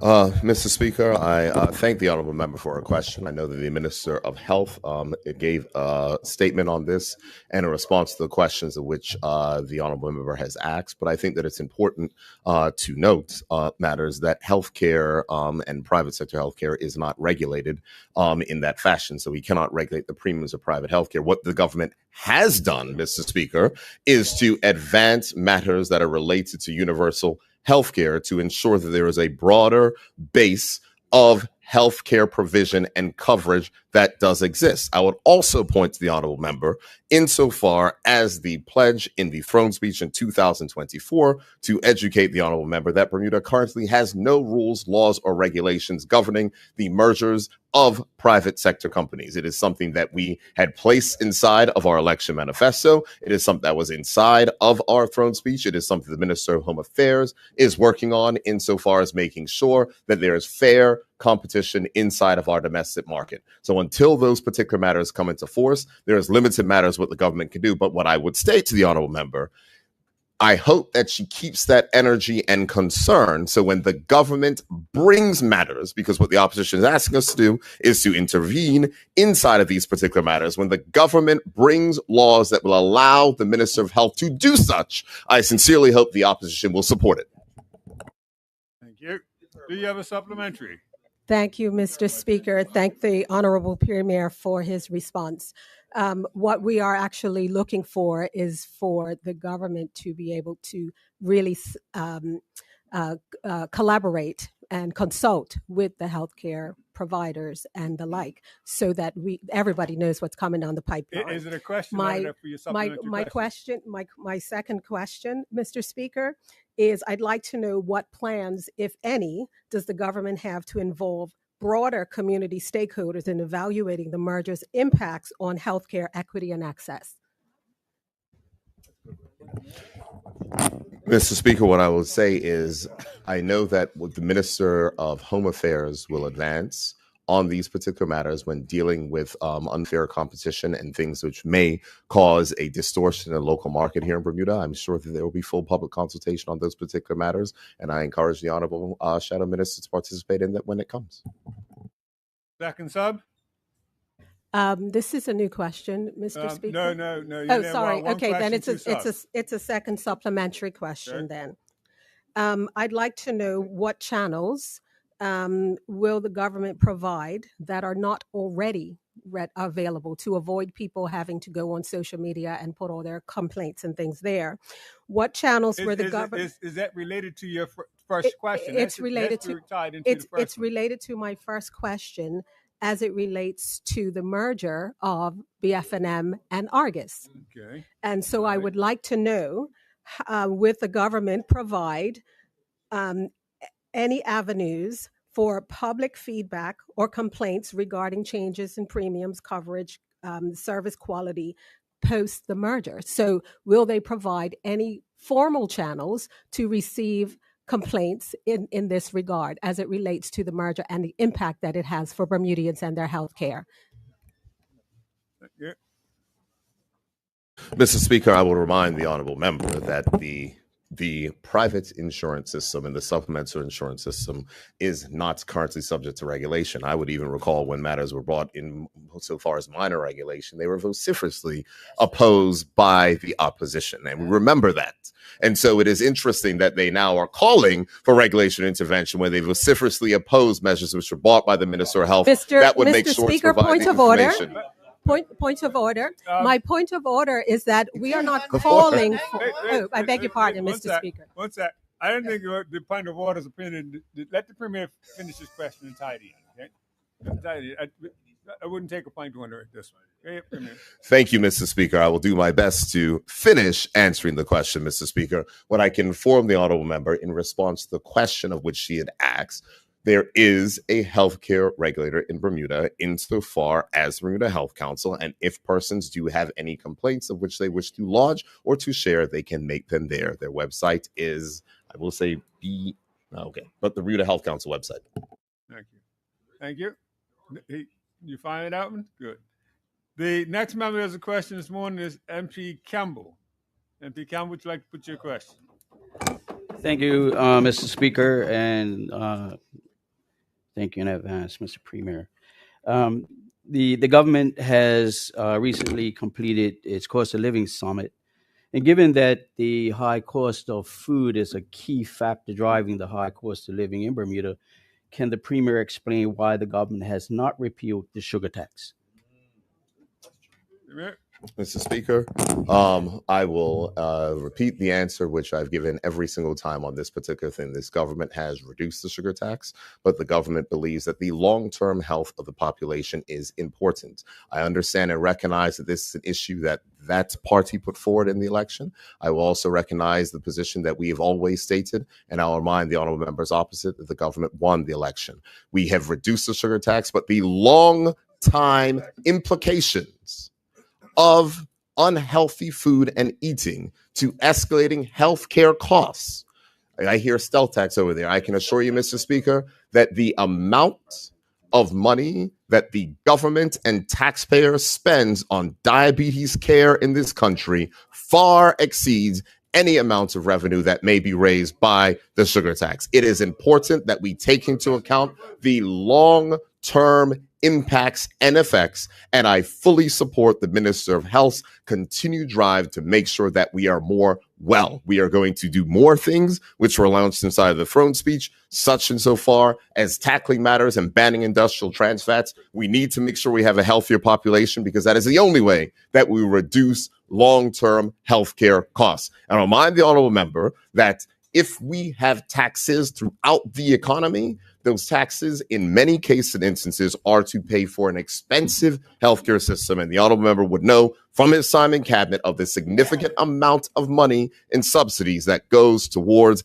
diabetes care. It is important, and it is something that has been shown to reduce the long-term impacts. Is it quick? No. Is it next level, next day? No. Is it the best long-term policy to make sure that we educate and to reduce persons' consumption of things which are unhealthy for them? It is, Mr. Speaker, and I fully support the Minister of Health in this regard.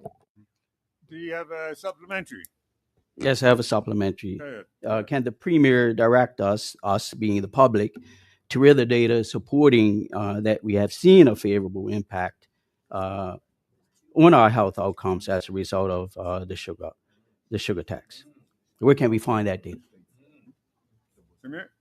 Thank you, Mr. Speaker. There are two omnibus reports that have been released by the Ministry of Health. They can find on the website that has shown a reduction in the consumption of sugary drinks, which is the intended view of such a tax. Did you say drinks? Second sub? Drinks? Second sub. Given that people suffering from high blood pressure is pretty prevalent in Bermuda as well, and a key component or a key reason behind that is salt. Does the government intend to also impose a tax on food items that have salt? No, Mr. Speaker. Yep. That's your quarter of questions. The next member of questions is MP Swan. MP Swan, would you like to put your question? Yes, thank you, Mr. Speaker. Mr. Speaker, citizens in my constituency are used to the PLP government increasing pensions by the rate of inflation each year. Could the Honorable Premier advise if my constituents in St. George can expect the government to keep that promise again this year? Yes. Opposition whip. We are paving the roads in St. George's so we can have a smooth drive for that cut back to Somerset. But to I know, Mr. Speaker, you won't. Sorry. Let me get to the answer, Mr. Speaker. Mr. Speaker, I thank the honorable member for his question. Yes, this government is continuing its promise to increase seniors' pensions by the rate of inflation each year, and will this year implement an increase of 2.3%, which will be seen in payments made to pensioners this September. The honorable member, the Junior Minister of Finance, earlier today tabled the contributory pensions order, and we hopefully will debate that particular matter next week. Thank you. Second sub? First sub? Yes, thank you, Mr. Speaker. Mr. Speaker, since the PLP government has returned to office, could the Honorable Premier advise how many times seniors' pensions have been increased and the rate for those increases? Thank you.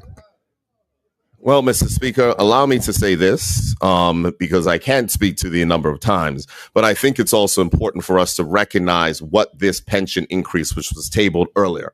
Altogether, Mr. Speaker, 15,086 persons received benefits under the Act, and the proposed 2.3 increase will raise the maximum pension benefit from $1,713 a month to $1,752 a month. Overall, this will mean that maximum pensions will increase by $460 $68 for our seniors this year. That is a maximum, but all pensioners will see an increase depending on their levels of contributions. In regards to pension increases, of which we have implemented, Mr. Speaker, the increase table today, which will be debated next week, is our 7th increase of 2.3%. The cumulative effect of the increases of which we have put into place since coming to office means that maximum pensions for seniors have increased by $3,053 a year since we have returned to office. Okay. Do you have a second up? Oops. Well, I don't have clock time there. Hey. Members, that brings us to the end of the Premier's questions. It will now lead us into the 60 minutes of the normal question period. You'll note that there are quite a few written questions this morning that have been submitted. I believe there are 8 such questions, and we'll start with the written questions before we get to any questions from statements this morning. The first this morning is a written question to the Premier from the Shadow Finance Minister, and that seeks a oral response. Shadow Minister, would you like to put your question? We'll start the clock now. Yes, good morning, Mr. Speaker. Will the Honorable Premier and Minister of Finance please confirm for this Honorable House whether or not the Tax Reform Commission has delivered its report to the government? Thank you. Mr. Speaker, no, it has not. Supplementary? Yes, thank you, Mr. Speaker. Will the Honorable Premier please advise his House when the government expects the report from the Tax Reform Commission? Thank you. Thank you very much, Mr. Speaker. Mr. Speaker, in a letter dated the 3rd of July, 2025, the Tax Reform Commission wrote to the Ministry of Finance to confirm that they have substantially completed their work and in the process of writing the reports that will share their findings and recommendation. They will be sharing backing information throughout July and a report on July 31st before the completion of the final public report on August 22nd. The Ministry of Finance has shared this letter with stakeholders, the Associated Bermuda International Companies, the Associated Bermuda Insurers and Reinsurers, and Bermuda International Long-Term Insurers and Reinsurers. Thank you. And second supplemental, Mr. Speaker. So did I hear correctly that the public should expect to see this report by the 22nd of August? Or is that a private report to the government? Thank you. I'm happy to repeat the answer. The answer is that we'll share backing information throughout July and a report on July 31st with the Ministry of Finance before completion of the final public report on August the 22nd. Thank you. Thank you. That completes the question period for that one. The next question, written question this morning, is from MP Fay to the Minister of Housing and Municipalities, but they are 3 written questions. Have you received your written responses? Good morning, Mr. Speaker. I have. Thank you. Thank you. We move on. The third question this morning, written question this morning, is from MP King to the Minister of National Security, and this requires a oral response. It's a single question, and MP King, would you like to put your question?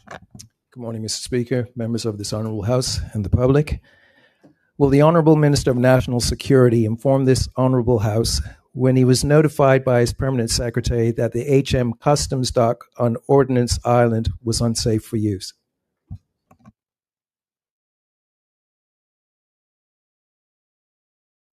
Thank you, Mr. Speaker. In answer to the honourable member's question, I was informed October 22nd, 2024. Yep. Supplementary.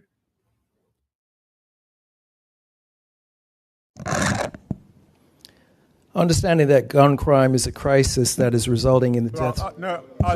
Did you have a supplementary? No, a supplementary, yes. Yes. Will the Honourable Minister of National Security please inform this Honourable House how using the Paget Island boat to ferry HM Customs officials to vessels for inspection for more than a year, well, almost a year, is effectively protecting this island?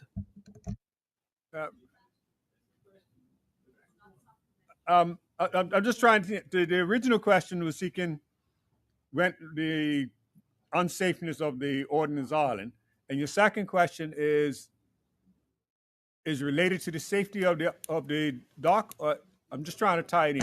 It's related to the safety of the dock in terms of currently the dock cannot be used, so customs officials have to be ferried to the vessels for inspection. So the question is, as a result of the dock Because being, of the unsafetiness of the dock, yes, they have to be ferried out. that is correct. That's what you're trying to ask. That Okay. is. Minister?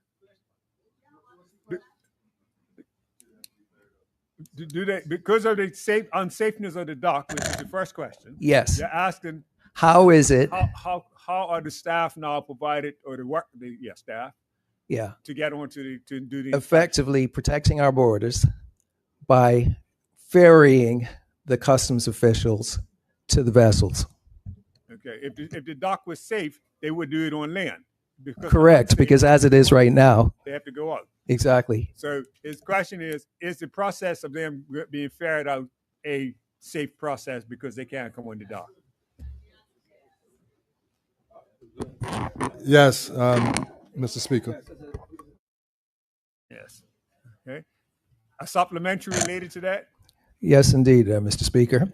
Understanding that inspections of vessels under the current system of ferrying the officials out to the boat is happening on an infrequent and irregular basis, and not all vessels are being checked. How does this protect this island against guns and drugs? Thank you.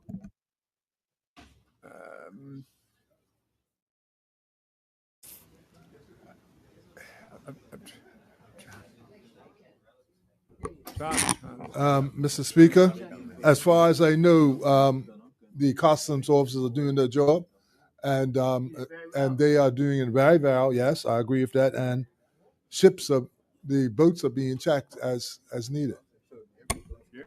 Okay. That's your quota of questions for the first question. Thank you for the participation. The next question is also a question on your that you put to another minister. Would you like to read that question out? This is for the Minister of Cabinet. Thank you, Mr. Speaker.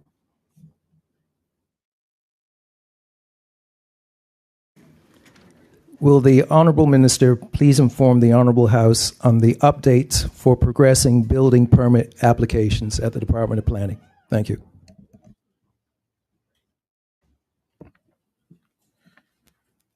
Mr. Speaker, the Department of Planning continues to take active measures to improve the processing of building permit applications. In summary, engagement has been ongoing with key industry stakeholders to address challenges and opportunities to improve service delivery.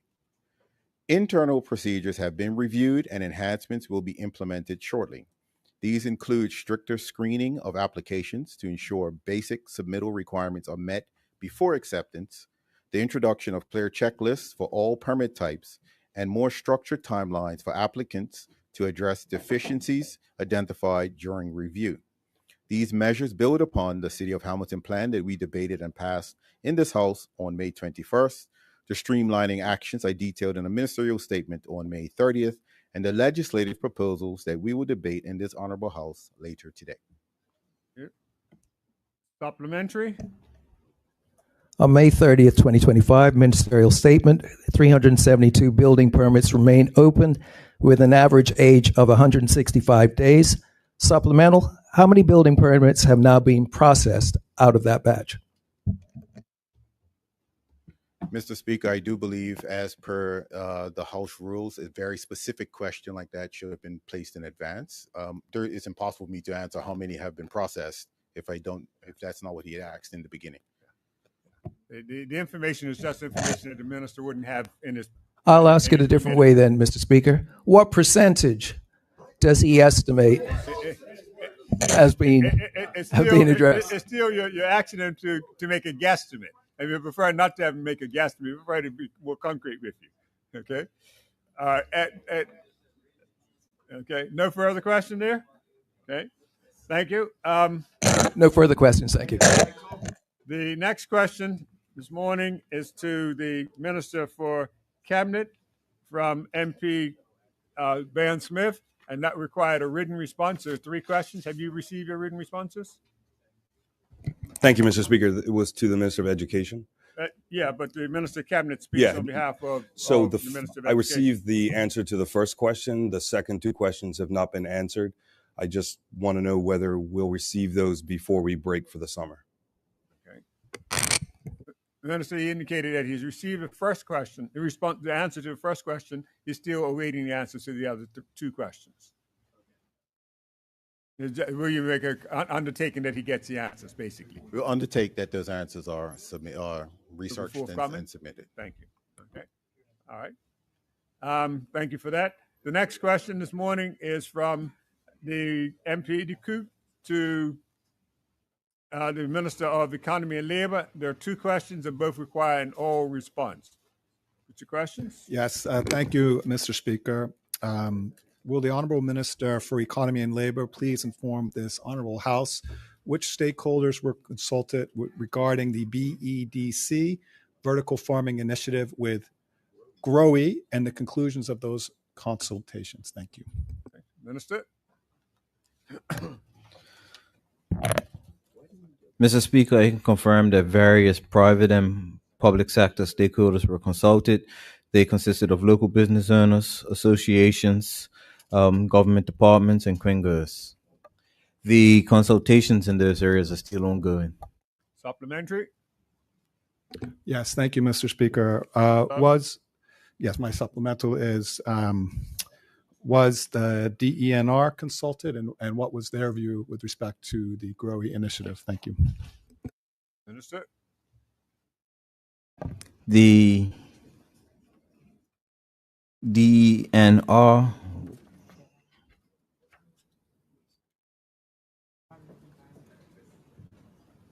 was consulted. I believe that dialogue and conversations are ongoing with all stakeholders, and so the consultation process is not completed, and so I cannot provide the conclusion of the consultation processes. Second sub on that, or move to the second question? Second supplemental, understanding that, of course, the overall consultation is ongoing. Perhaps the minister could advise if DENR has provided a specific view as to the GROE operation, and if he could share that view with us. Thank you.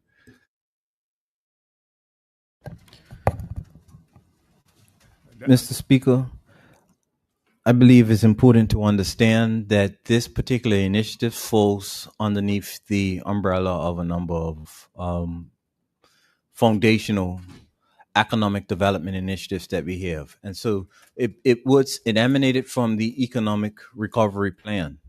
Underneath the Economic Recovery Plan was the initiative of vertical farming in isolation.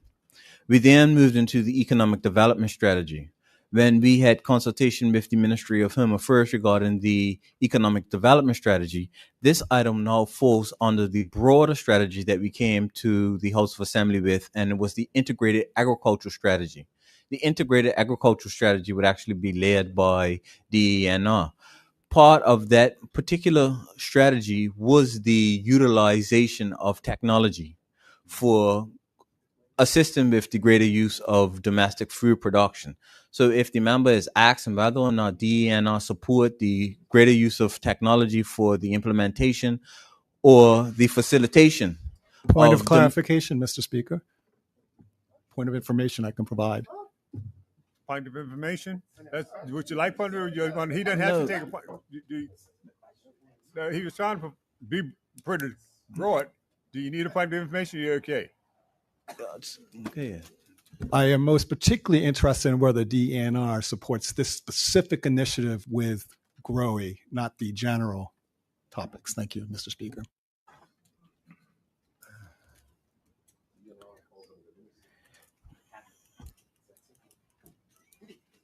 There has been no objection from DENR. DENR is a government department, and the government department supports the initiatives as set out in the government. But what I would ultimately want to say is we typically and generally want to put this in a framework where we're trying to increase domestic food production on the island, where we're trying to expand our agricultural sector. This is one of many initiatives designed to do that, and where you'll find the specific government support for this is in the integrated agriculture strategy, where it's a section dedicated specifically to the utilization of technology to increase domestic food production. Thank you. Would you like to, that's both the subs were used on your first question. Would you like to do your second question now? Yes, thank you very much, Mr. Speaker. Will the Honorable Minister please inform this Honorable House whether the BEDC or government has provided or plans to provide or has discussed with GROWE or its affiliates, with GROWE, the possibility of providing any commercial incentives or concessions to GROWE for the vertical farming initiative and the nature of any such incentives or concessions? Thank you, Mr. Speaker. Minister? Mr. Speaker, it is important to emphasize at this point that no concessions or incentives have been finalized or approved. In the deliberations between the BEDC and GROWE, they have discussed possible concessions for this particular initiative. The House will be very much familiar with the nature of the concessions, and then I'll just reiterate them. They are to do with customs duty and the employer's portion of payroll tax, as well as things such as expedited work permits, also including embargoes on farm products. And that is also in accordance with legislation that we have. And so specifically, when we look at it and we look at the relief on the goods, we would say that majority of what is actually requested falls in alignment with concessions that local farmers can receive. Supplementary? Yes, thank you, Mr. Speaker. Appreciating the preliminary nature of the discussions, is the minister able to provide a rough estimate of magnitude of those concessions? Thank you. Minister? The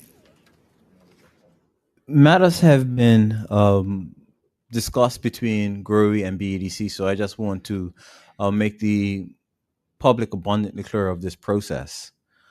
The BEDC is a Quingo.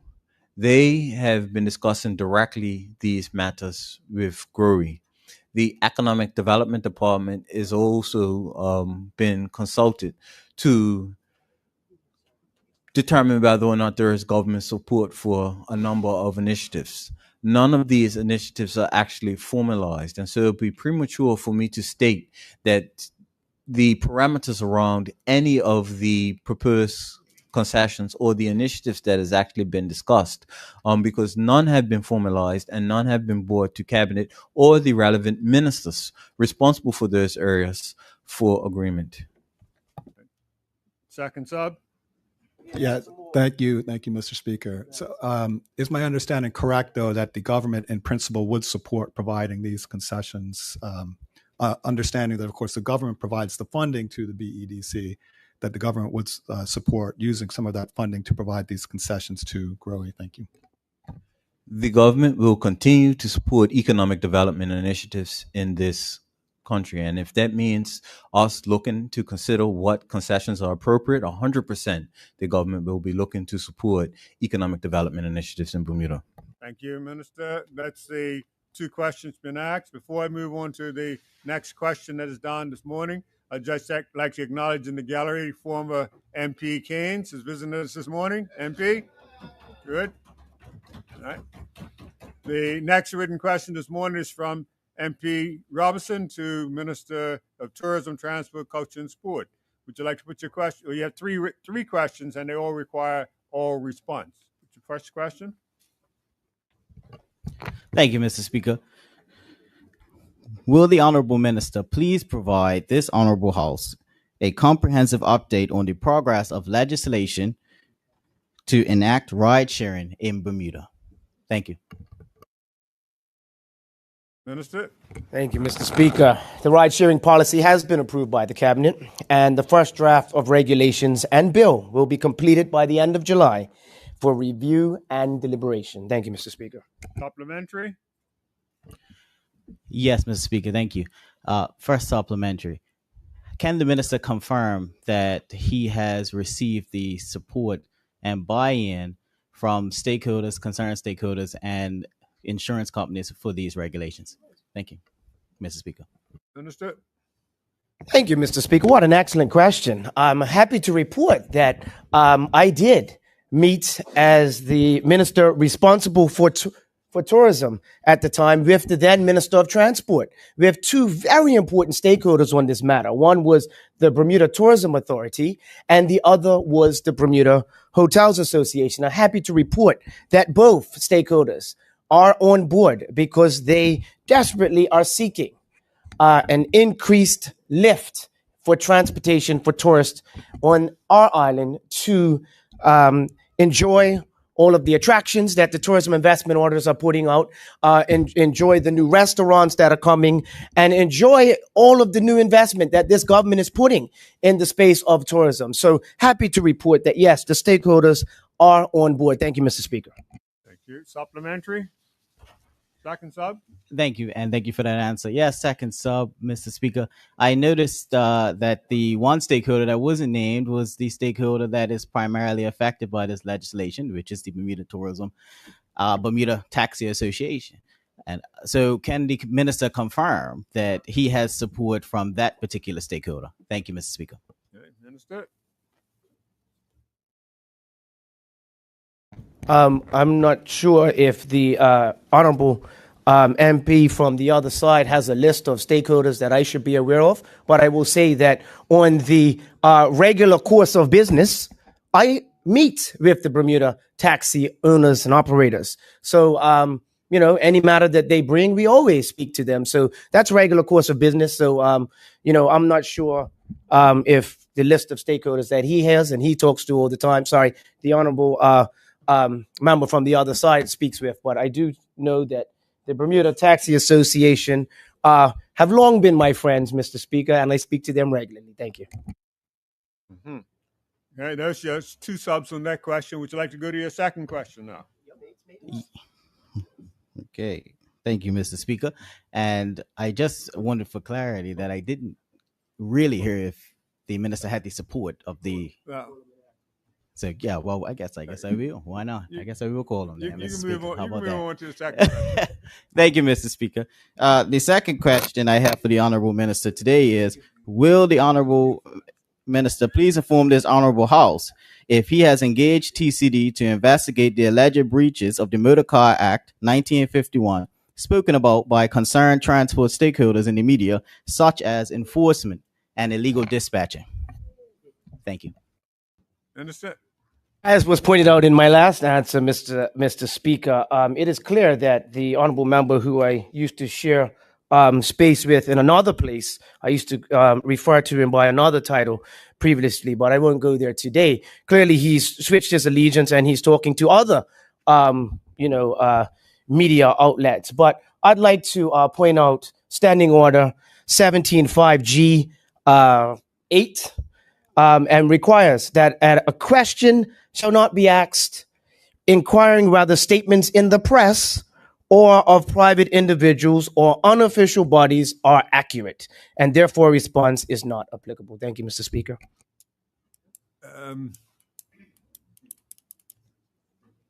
I understand the standing order, and the member,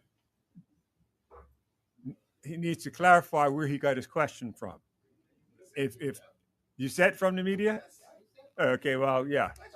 I missed that piece. That's why I'm asking for clarity. So we're all okay. So we're Mr. all Speaker, okay. just Okay. for clarity. Just okay. All right. Okay. It's not. It wasn't from the media. Well, Okay. well, you indicated it was from the media. You said it. In the media. Yeah. Not from. So okay. All right. Yeah. Listen to Jerry. You have that was your supplementary, but that's the question. That was my second question. Okay. Do your third question then.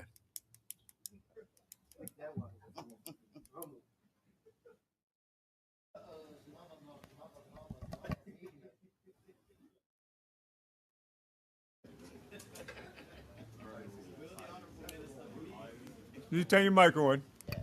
Will the honorable minister please inform this honorable house if there are any plans being drafted to account for the potential increase in demand on our transportation system should Fairmount Southampton reopen as scheduled? Minister? Absolutely, Mr. Speaker. The answer is yes. Plans are being drafted to account for the potential increase in the demand in our transportation system when the Fairmont Southampton opens. And I would also clarify at this point that when we were talking earlier about rideshare, that this doesn't necessarily just affect taxis, Mr. Speaker.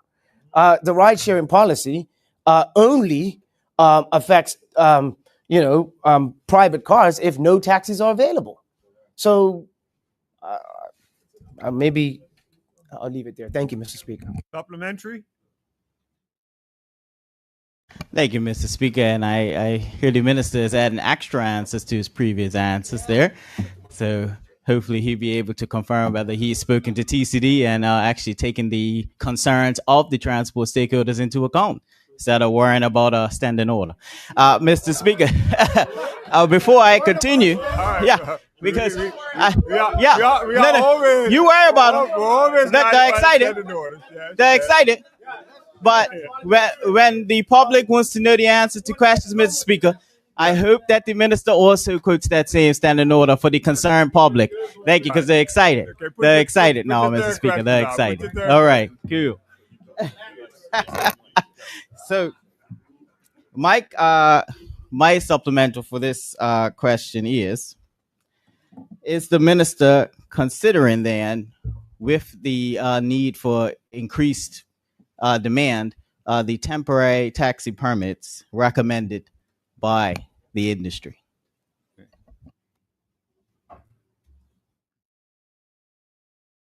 Thank you, Mr. Speaker. I can tell you this, that the transportation coordinator is developing a comprehensive plan that includes an assessment of seating availability on all taxi fleets, on all minibuses, and doing an analysis of daytime and nighttime usages of capacity, evaluation of the airport, cruise ship transportation needs, and projections, all related to the Fairmont and its associated requirements. And I am speaking with all stakeholders, Mr. Speaker, regarding transportation, as I think I stated in my first answer. Thank you, Mr. Speaker. Second sub? Yes, Mr. Speaker, and I just want to also clarify to this honorable house that I respect all standing orders that govern this honorable house. Okay, just in case, because I know that it likes to get misconstrued. Yes, that's for the record. That's for the record. So my second supplemental is, with the plans being drafted for the increased demand on transportation, when will this honorable house be made privy to those plans, and when will we be made privy to those plans? Mr. Speaker, I think he is the minister responsible for tourism, transport, culture, and sport. I think that's who the honorable member is referring to. But so he will respond like this: that I work hard every day to serve the people of this country, and we all do. Yes, absolutely. So when we have it ready to be presented, and all stakeholders, who probably will call the honorable member right after I talk to them, once they have been informed and once we have the plan, I'm sure he will jump on Twitter immediately and help to amplify the message that transport is improving in this country. Thank you, Mr. Speaker. Thank you. I believe that gets close to the questions for responses for your questions. We'll now move on. The next written question this morning is from the opposition whip to the Minister of Home Affairs. There are 3 questions, all requiring written response. Opposition whip, have you got your written responses? Yes, I have, and thank you. Thank you. Okay, members, that brings us to a close of the questions for as far as written questions this morning. We will now move on to questions that were generated from the statements that were read today. And the first statement that generated questions this morning was the Premier's statement in reference to red tape. Premier MP Pearman has a question for you this morning. Thank you, Mr. Speaker. I thank the Honorable Premier and Minister of Finance for his statement to this Honorable House this morning on the subject matter of red tape reduction consultation progress. With your leave, I quote from his statement made this morning where he said, quote, "I, being the Premier, provided a brief overview of the government's progress. I confirm that since the consultation closed, the government had launched pay.gov.bm, enabling residents to pay for parking tickets online. Is the Honorable Premier and Minister of Finance aware that that online system is currently not working up to and including yesterday?" Premier. I am not, but happy to look into it. Okay. Supplementary. Supplementary. Once the Honorable Premier and Minister of Finance has had someone look into it, will a response be provided to this Honorable House or at very least to the opposition? Thank you. What response is he actually seeking, Mr. Speaker? Happy to provide him. He said that he's informed me that a service is not functioning. I said I'm not aware. I will look into it. And I'm going to look into it by asking the Minister response for IDT. So the goal is you just want to know that it's up and running again. Correct, Mr. Speaker. The goal would be to know and to receive a response from the Premier like, it's fixed, it's working. All right. Okay. Supplementary question. Any other question? No. Okay. So the Premier is undertaking to look into it and get it working as quickly as possible. Thank you. The next question, the next statement has questions this morning, is a statement from the Minister of Youth, Social Development and Seniors regarding the update domestic abuse. And that question is from MP Tucker. Thank you, Mr. Speaker. I'll just jump to my question. Yeah.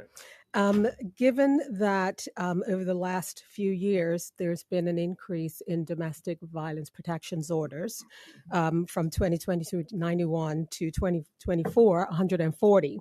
I would just like to know whether the ministry has plans to add another specialist social worker. Thank you, Mr. Speaker. Thank you. Minister. Thank you, Mr. Speaker.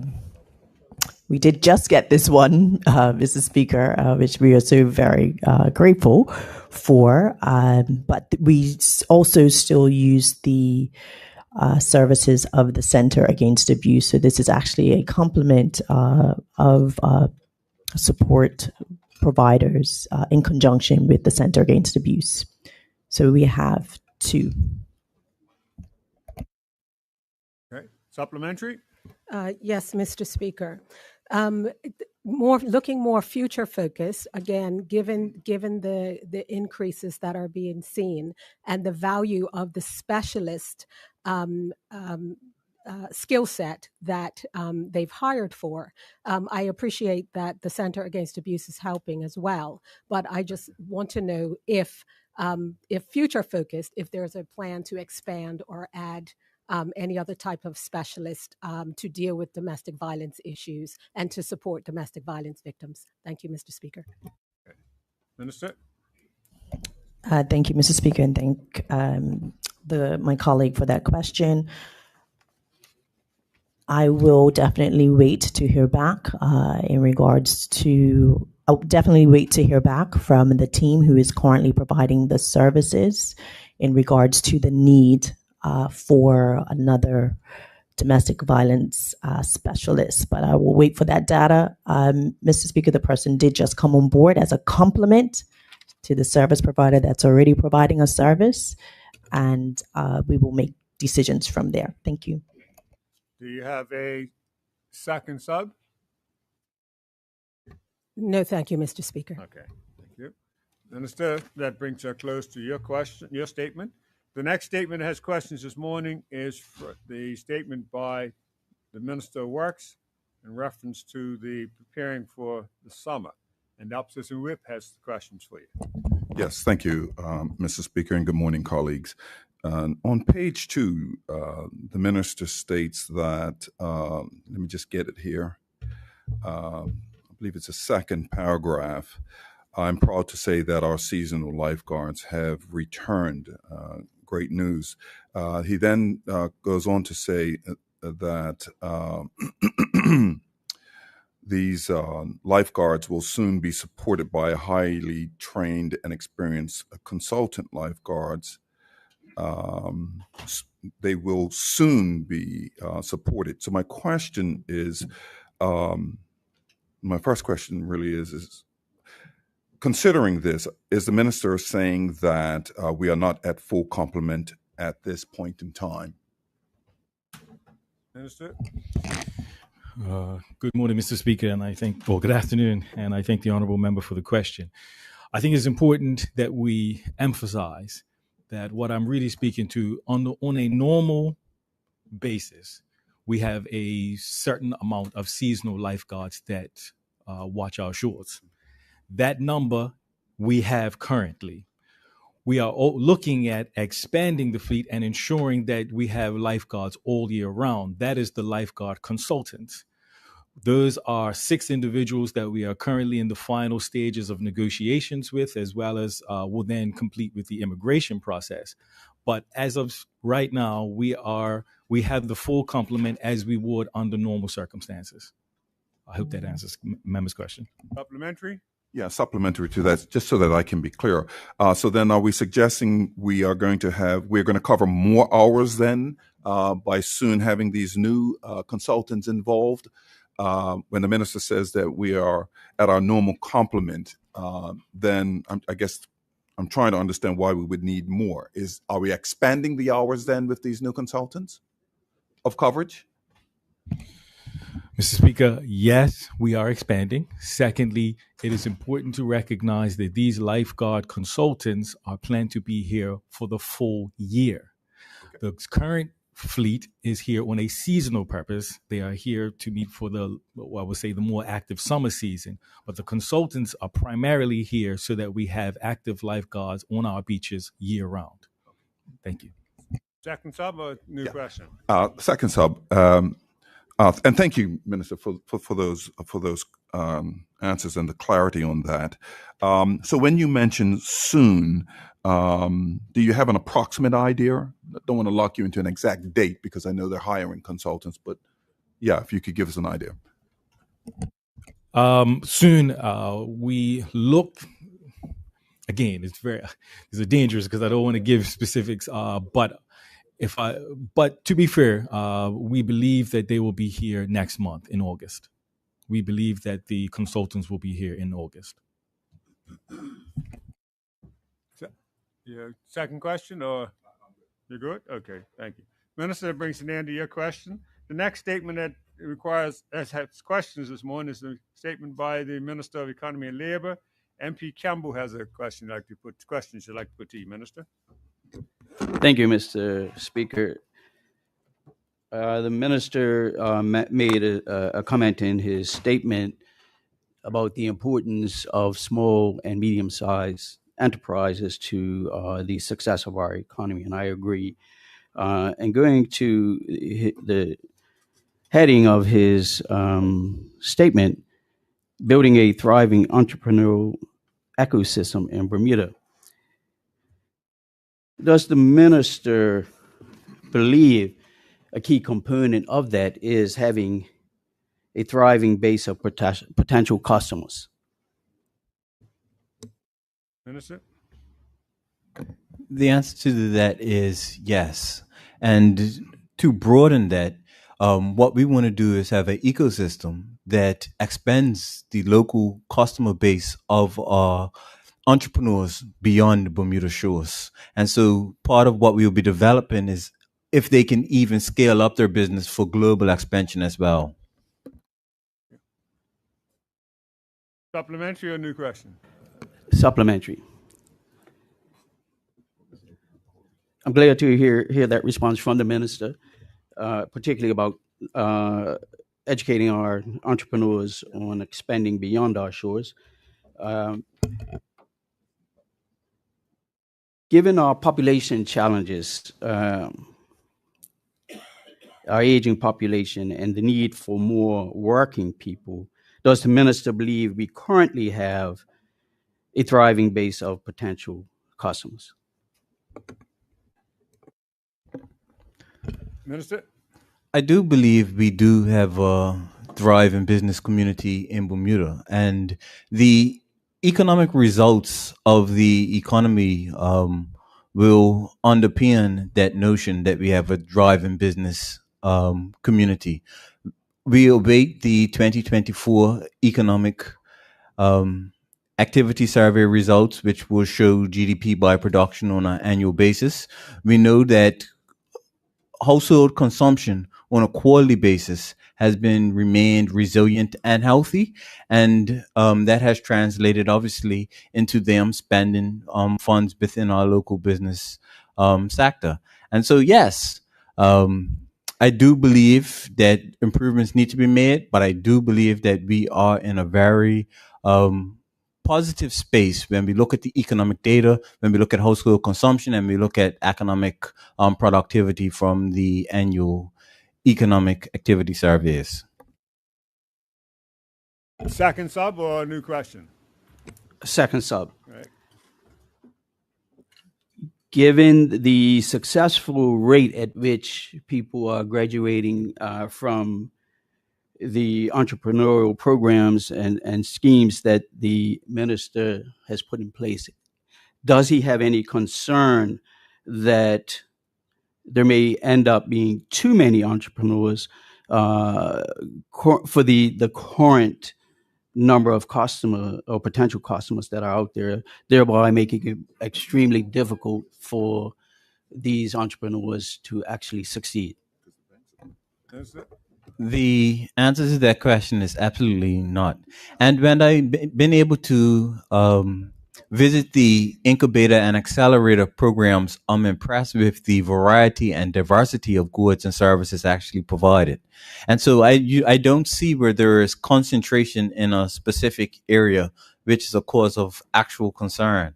What I do see is great levels of innovation and diversity, and that competition allows businesses to become more innovative, to think of an idea that is not already established in our community and work on the execution of that. And I'm pleased that the government has provided the necessary support through incubator accelerator programs, through grant funding to support entrepreneurs on the entrepreneurial journey. Thank you. Second question? No, I thank the minister for his answers. Thank you. All right, thank you, Minister. Thank you, Member. The last statement that has questions this morning is the statement by the Minister of Tourism and Transport from MP Dekuto.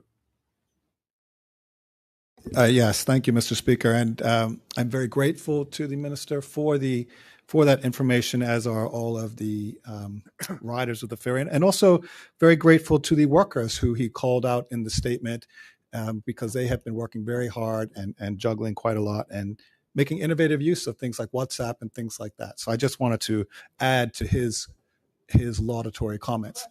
So we did receive some information. Could the Honorable Minister provide an estimate of when we might hear about a longer-term solution to the reliability of the Pink Ferry route? Thank you. Minister? Thank you, Mr. Speaker. And those conversations are ongoing. So as soon as we have information, as I've been telling the MP for the area all week, every time he sends me an email, every time he sends me a message, I tell him every single time, we are working. A point of order, Mr. Speaker. He's perhaps unintentionally misleading the House, because I'm answering the question. He was trying to respond to your question. Yeah, he's perhaps unintentionally said some things that aren't factually correct, Mr. Speaker. Thank you. Have you sent emails to him, and has he responded? He has not responded to my emails. Thank you, Mr. Speaker. Yes, I have. Thank you. Thank you. So let me go a little further. In the emails, in the WhatsApps, in the telephone calls, which I do answer, Mr. Speaker, I have told the MP from the area the exact same thing, which I put a statement on the House floor this morning, that when we have the information that is accurate, rather than stuff going around in, as he stated, a WhatsApp group, we will bring it to the House so the public and the individuals of which we all serve can have accurate information. A WhatsApp group with statements.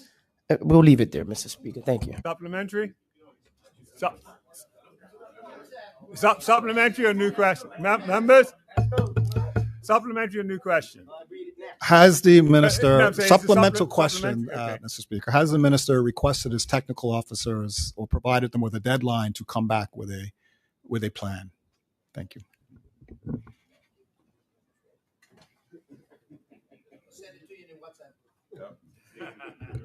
Mr. Speaker, contrary to statements that are made by the area MP that say, I don't have high expectations, I will say this, Mr. Speaker, on the floor of the House. I have high expectations of all staff that work at the Department of Marine and Ports, and I have high expectations that every single public officer that is working on behalf of the people of this country will do their very best to do what is necessary to increase the transportation efficiency of this country.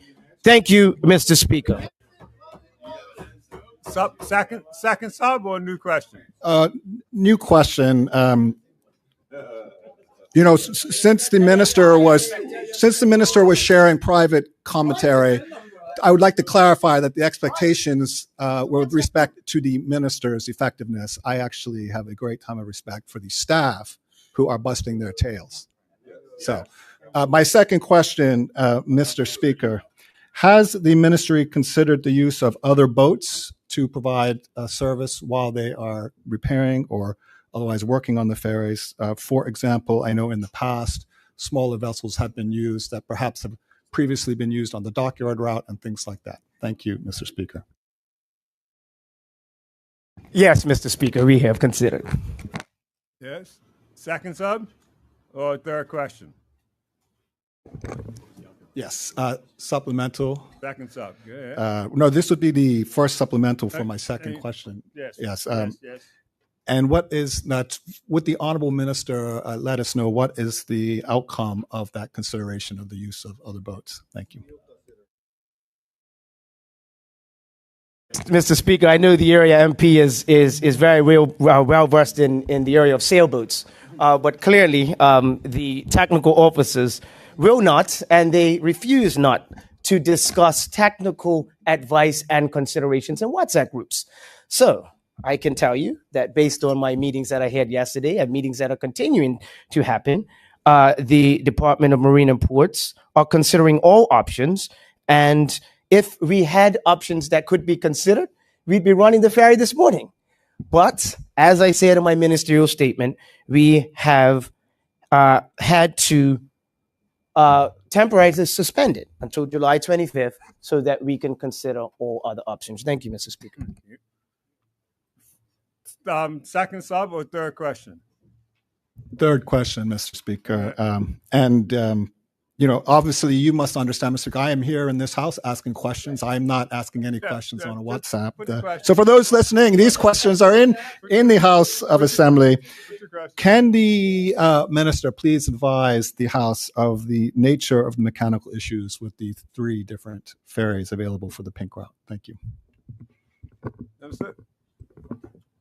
Well, Mr. Speaker, I will tell the House this, that there are some things that you cannot see, and there are some things that you cannot understand simply by a WhatsApp group. So, Mr. Speaker, to answer the question of the Honorable MP, yesterday morning, as I stated in the statement, Mr. Speaker, I can't even hear myself. I'll sit down. That's it. Let's go. I hear you. Mr. Speaker, I'm so glad that I'm so glad that they don't want me to answer this one. I'm so glad yesterday, as I did say in the statement, that I did go to the Marine and Ports shop there on East Broadway, and they actually donned me with some coveralls, and I actually went down into the engine room, Mr. Speaker. Mr.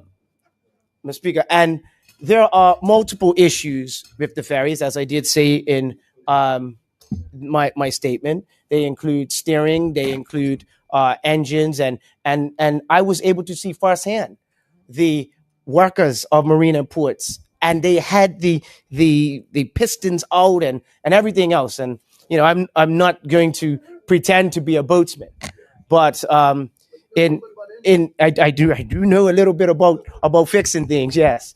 But I will say this, that there are a number of issues, which I did state in my statement, that come with a fleet that is as aging as it is, and we are looking at all options as to how we get this fleet and this service back to optimal performance. Thank you, Mr. Speaker. Okay. Let's see, where were we at? Yeah, supplementary. Yes, thank you, Mr. Speaker. Supplementary. Given that we have well established the aging nature of the fleet and the broad array of issues with all of time, can the minister advise why have no plans been made to maintain or refresh this fleet or replace it or create contingency plans? Thank you. Go ahead.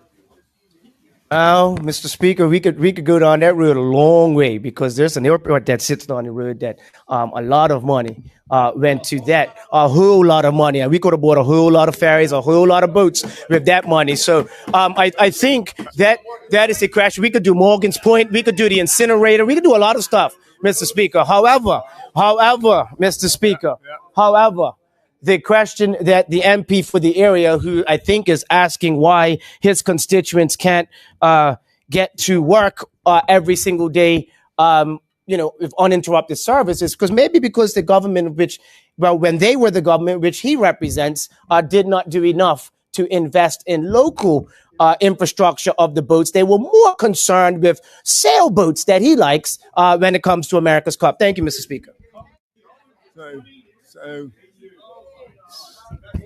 Supplementary, Mr. Speaker. A supplementary? Supplementary, Mr. Speaker. Okay. I'd like to ask the honorable minister, how many ferries do he think he could buy with $200 million that we used at Morgan's Point? Mr. Speaker, I can tell you this. I can definitely get the Port Patrick Warwick route up and running, and we'll fix Hinton Island, if I think some members may personally live on. Yeah. Yeah, second supplementary, and referring to the minister's answer, can he confirm that in the past 8 years, the Progressive Labor Party has not made any plans or contingency plans to address the aging Pink Ferry route?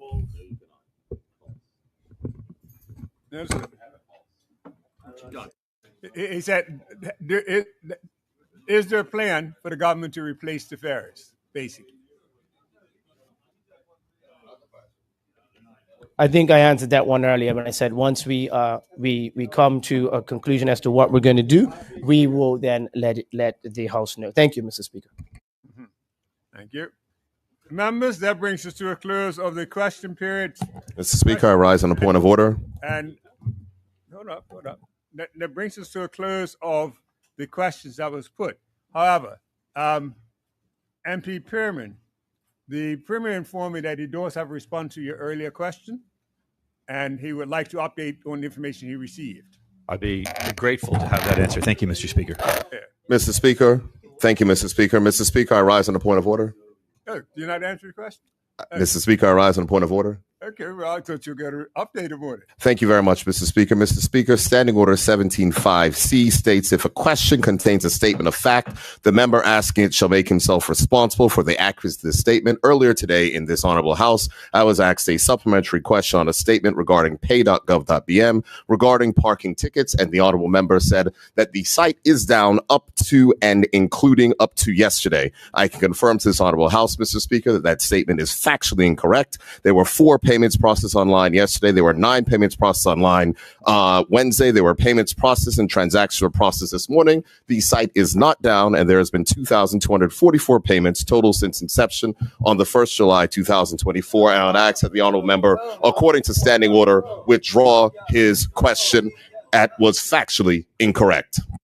Mr. Pearman, Thank you. MP Pearman, the Premier has come back with the information that indicates that the system is functioning. Okay, so if he's going to quote me, Mr. Speaker, let him quote me accurately. My question did not say that the site was down. My question was why the site was not working up to and including yesterday. There is a distinction between a site being down and the site not being working. The constituent, hang on. He asked me to produce. Excuse me. Members, let's hear it. Excuse me, Mr. Speaker. The Premier has asked me to substantiate a factual question, and I am doing so. The approach was made to me yesterday by a constituent.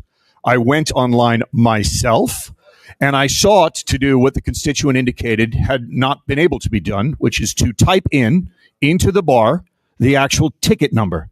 It was not possible to enter into the ticket number because there was an underscore, and it was not possible to type any key into the ticket number.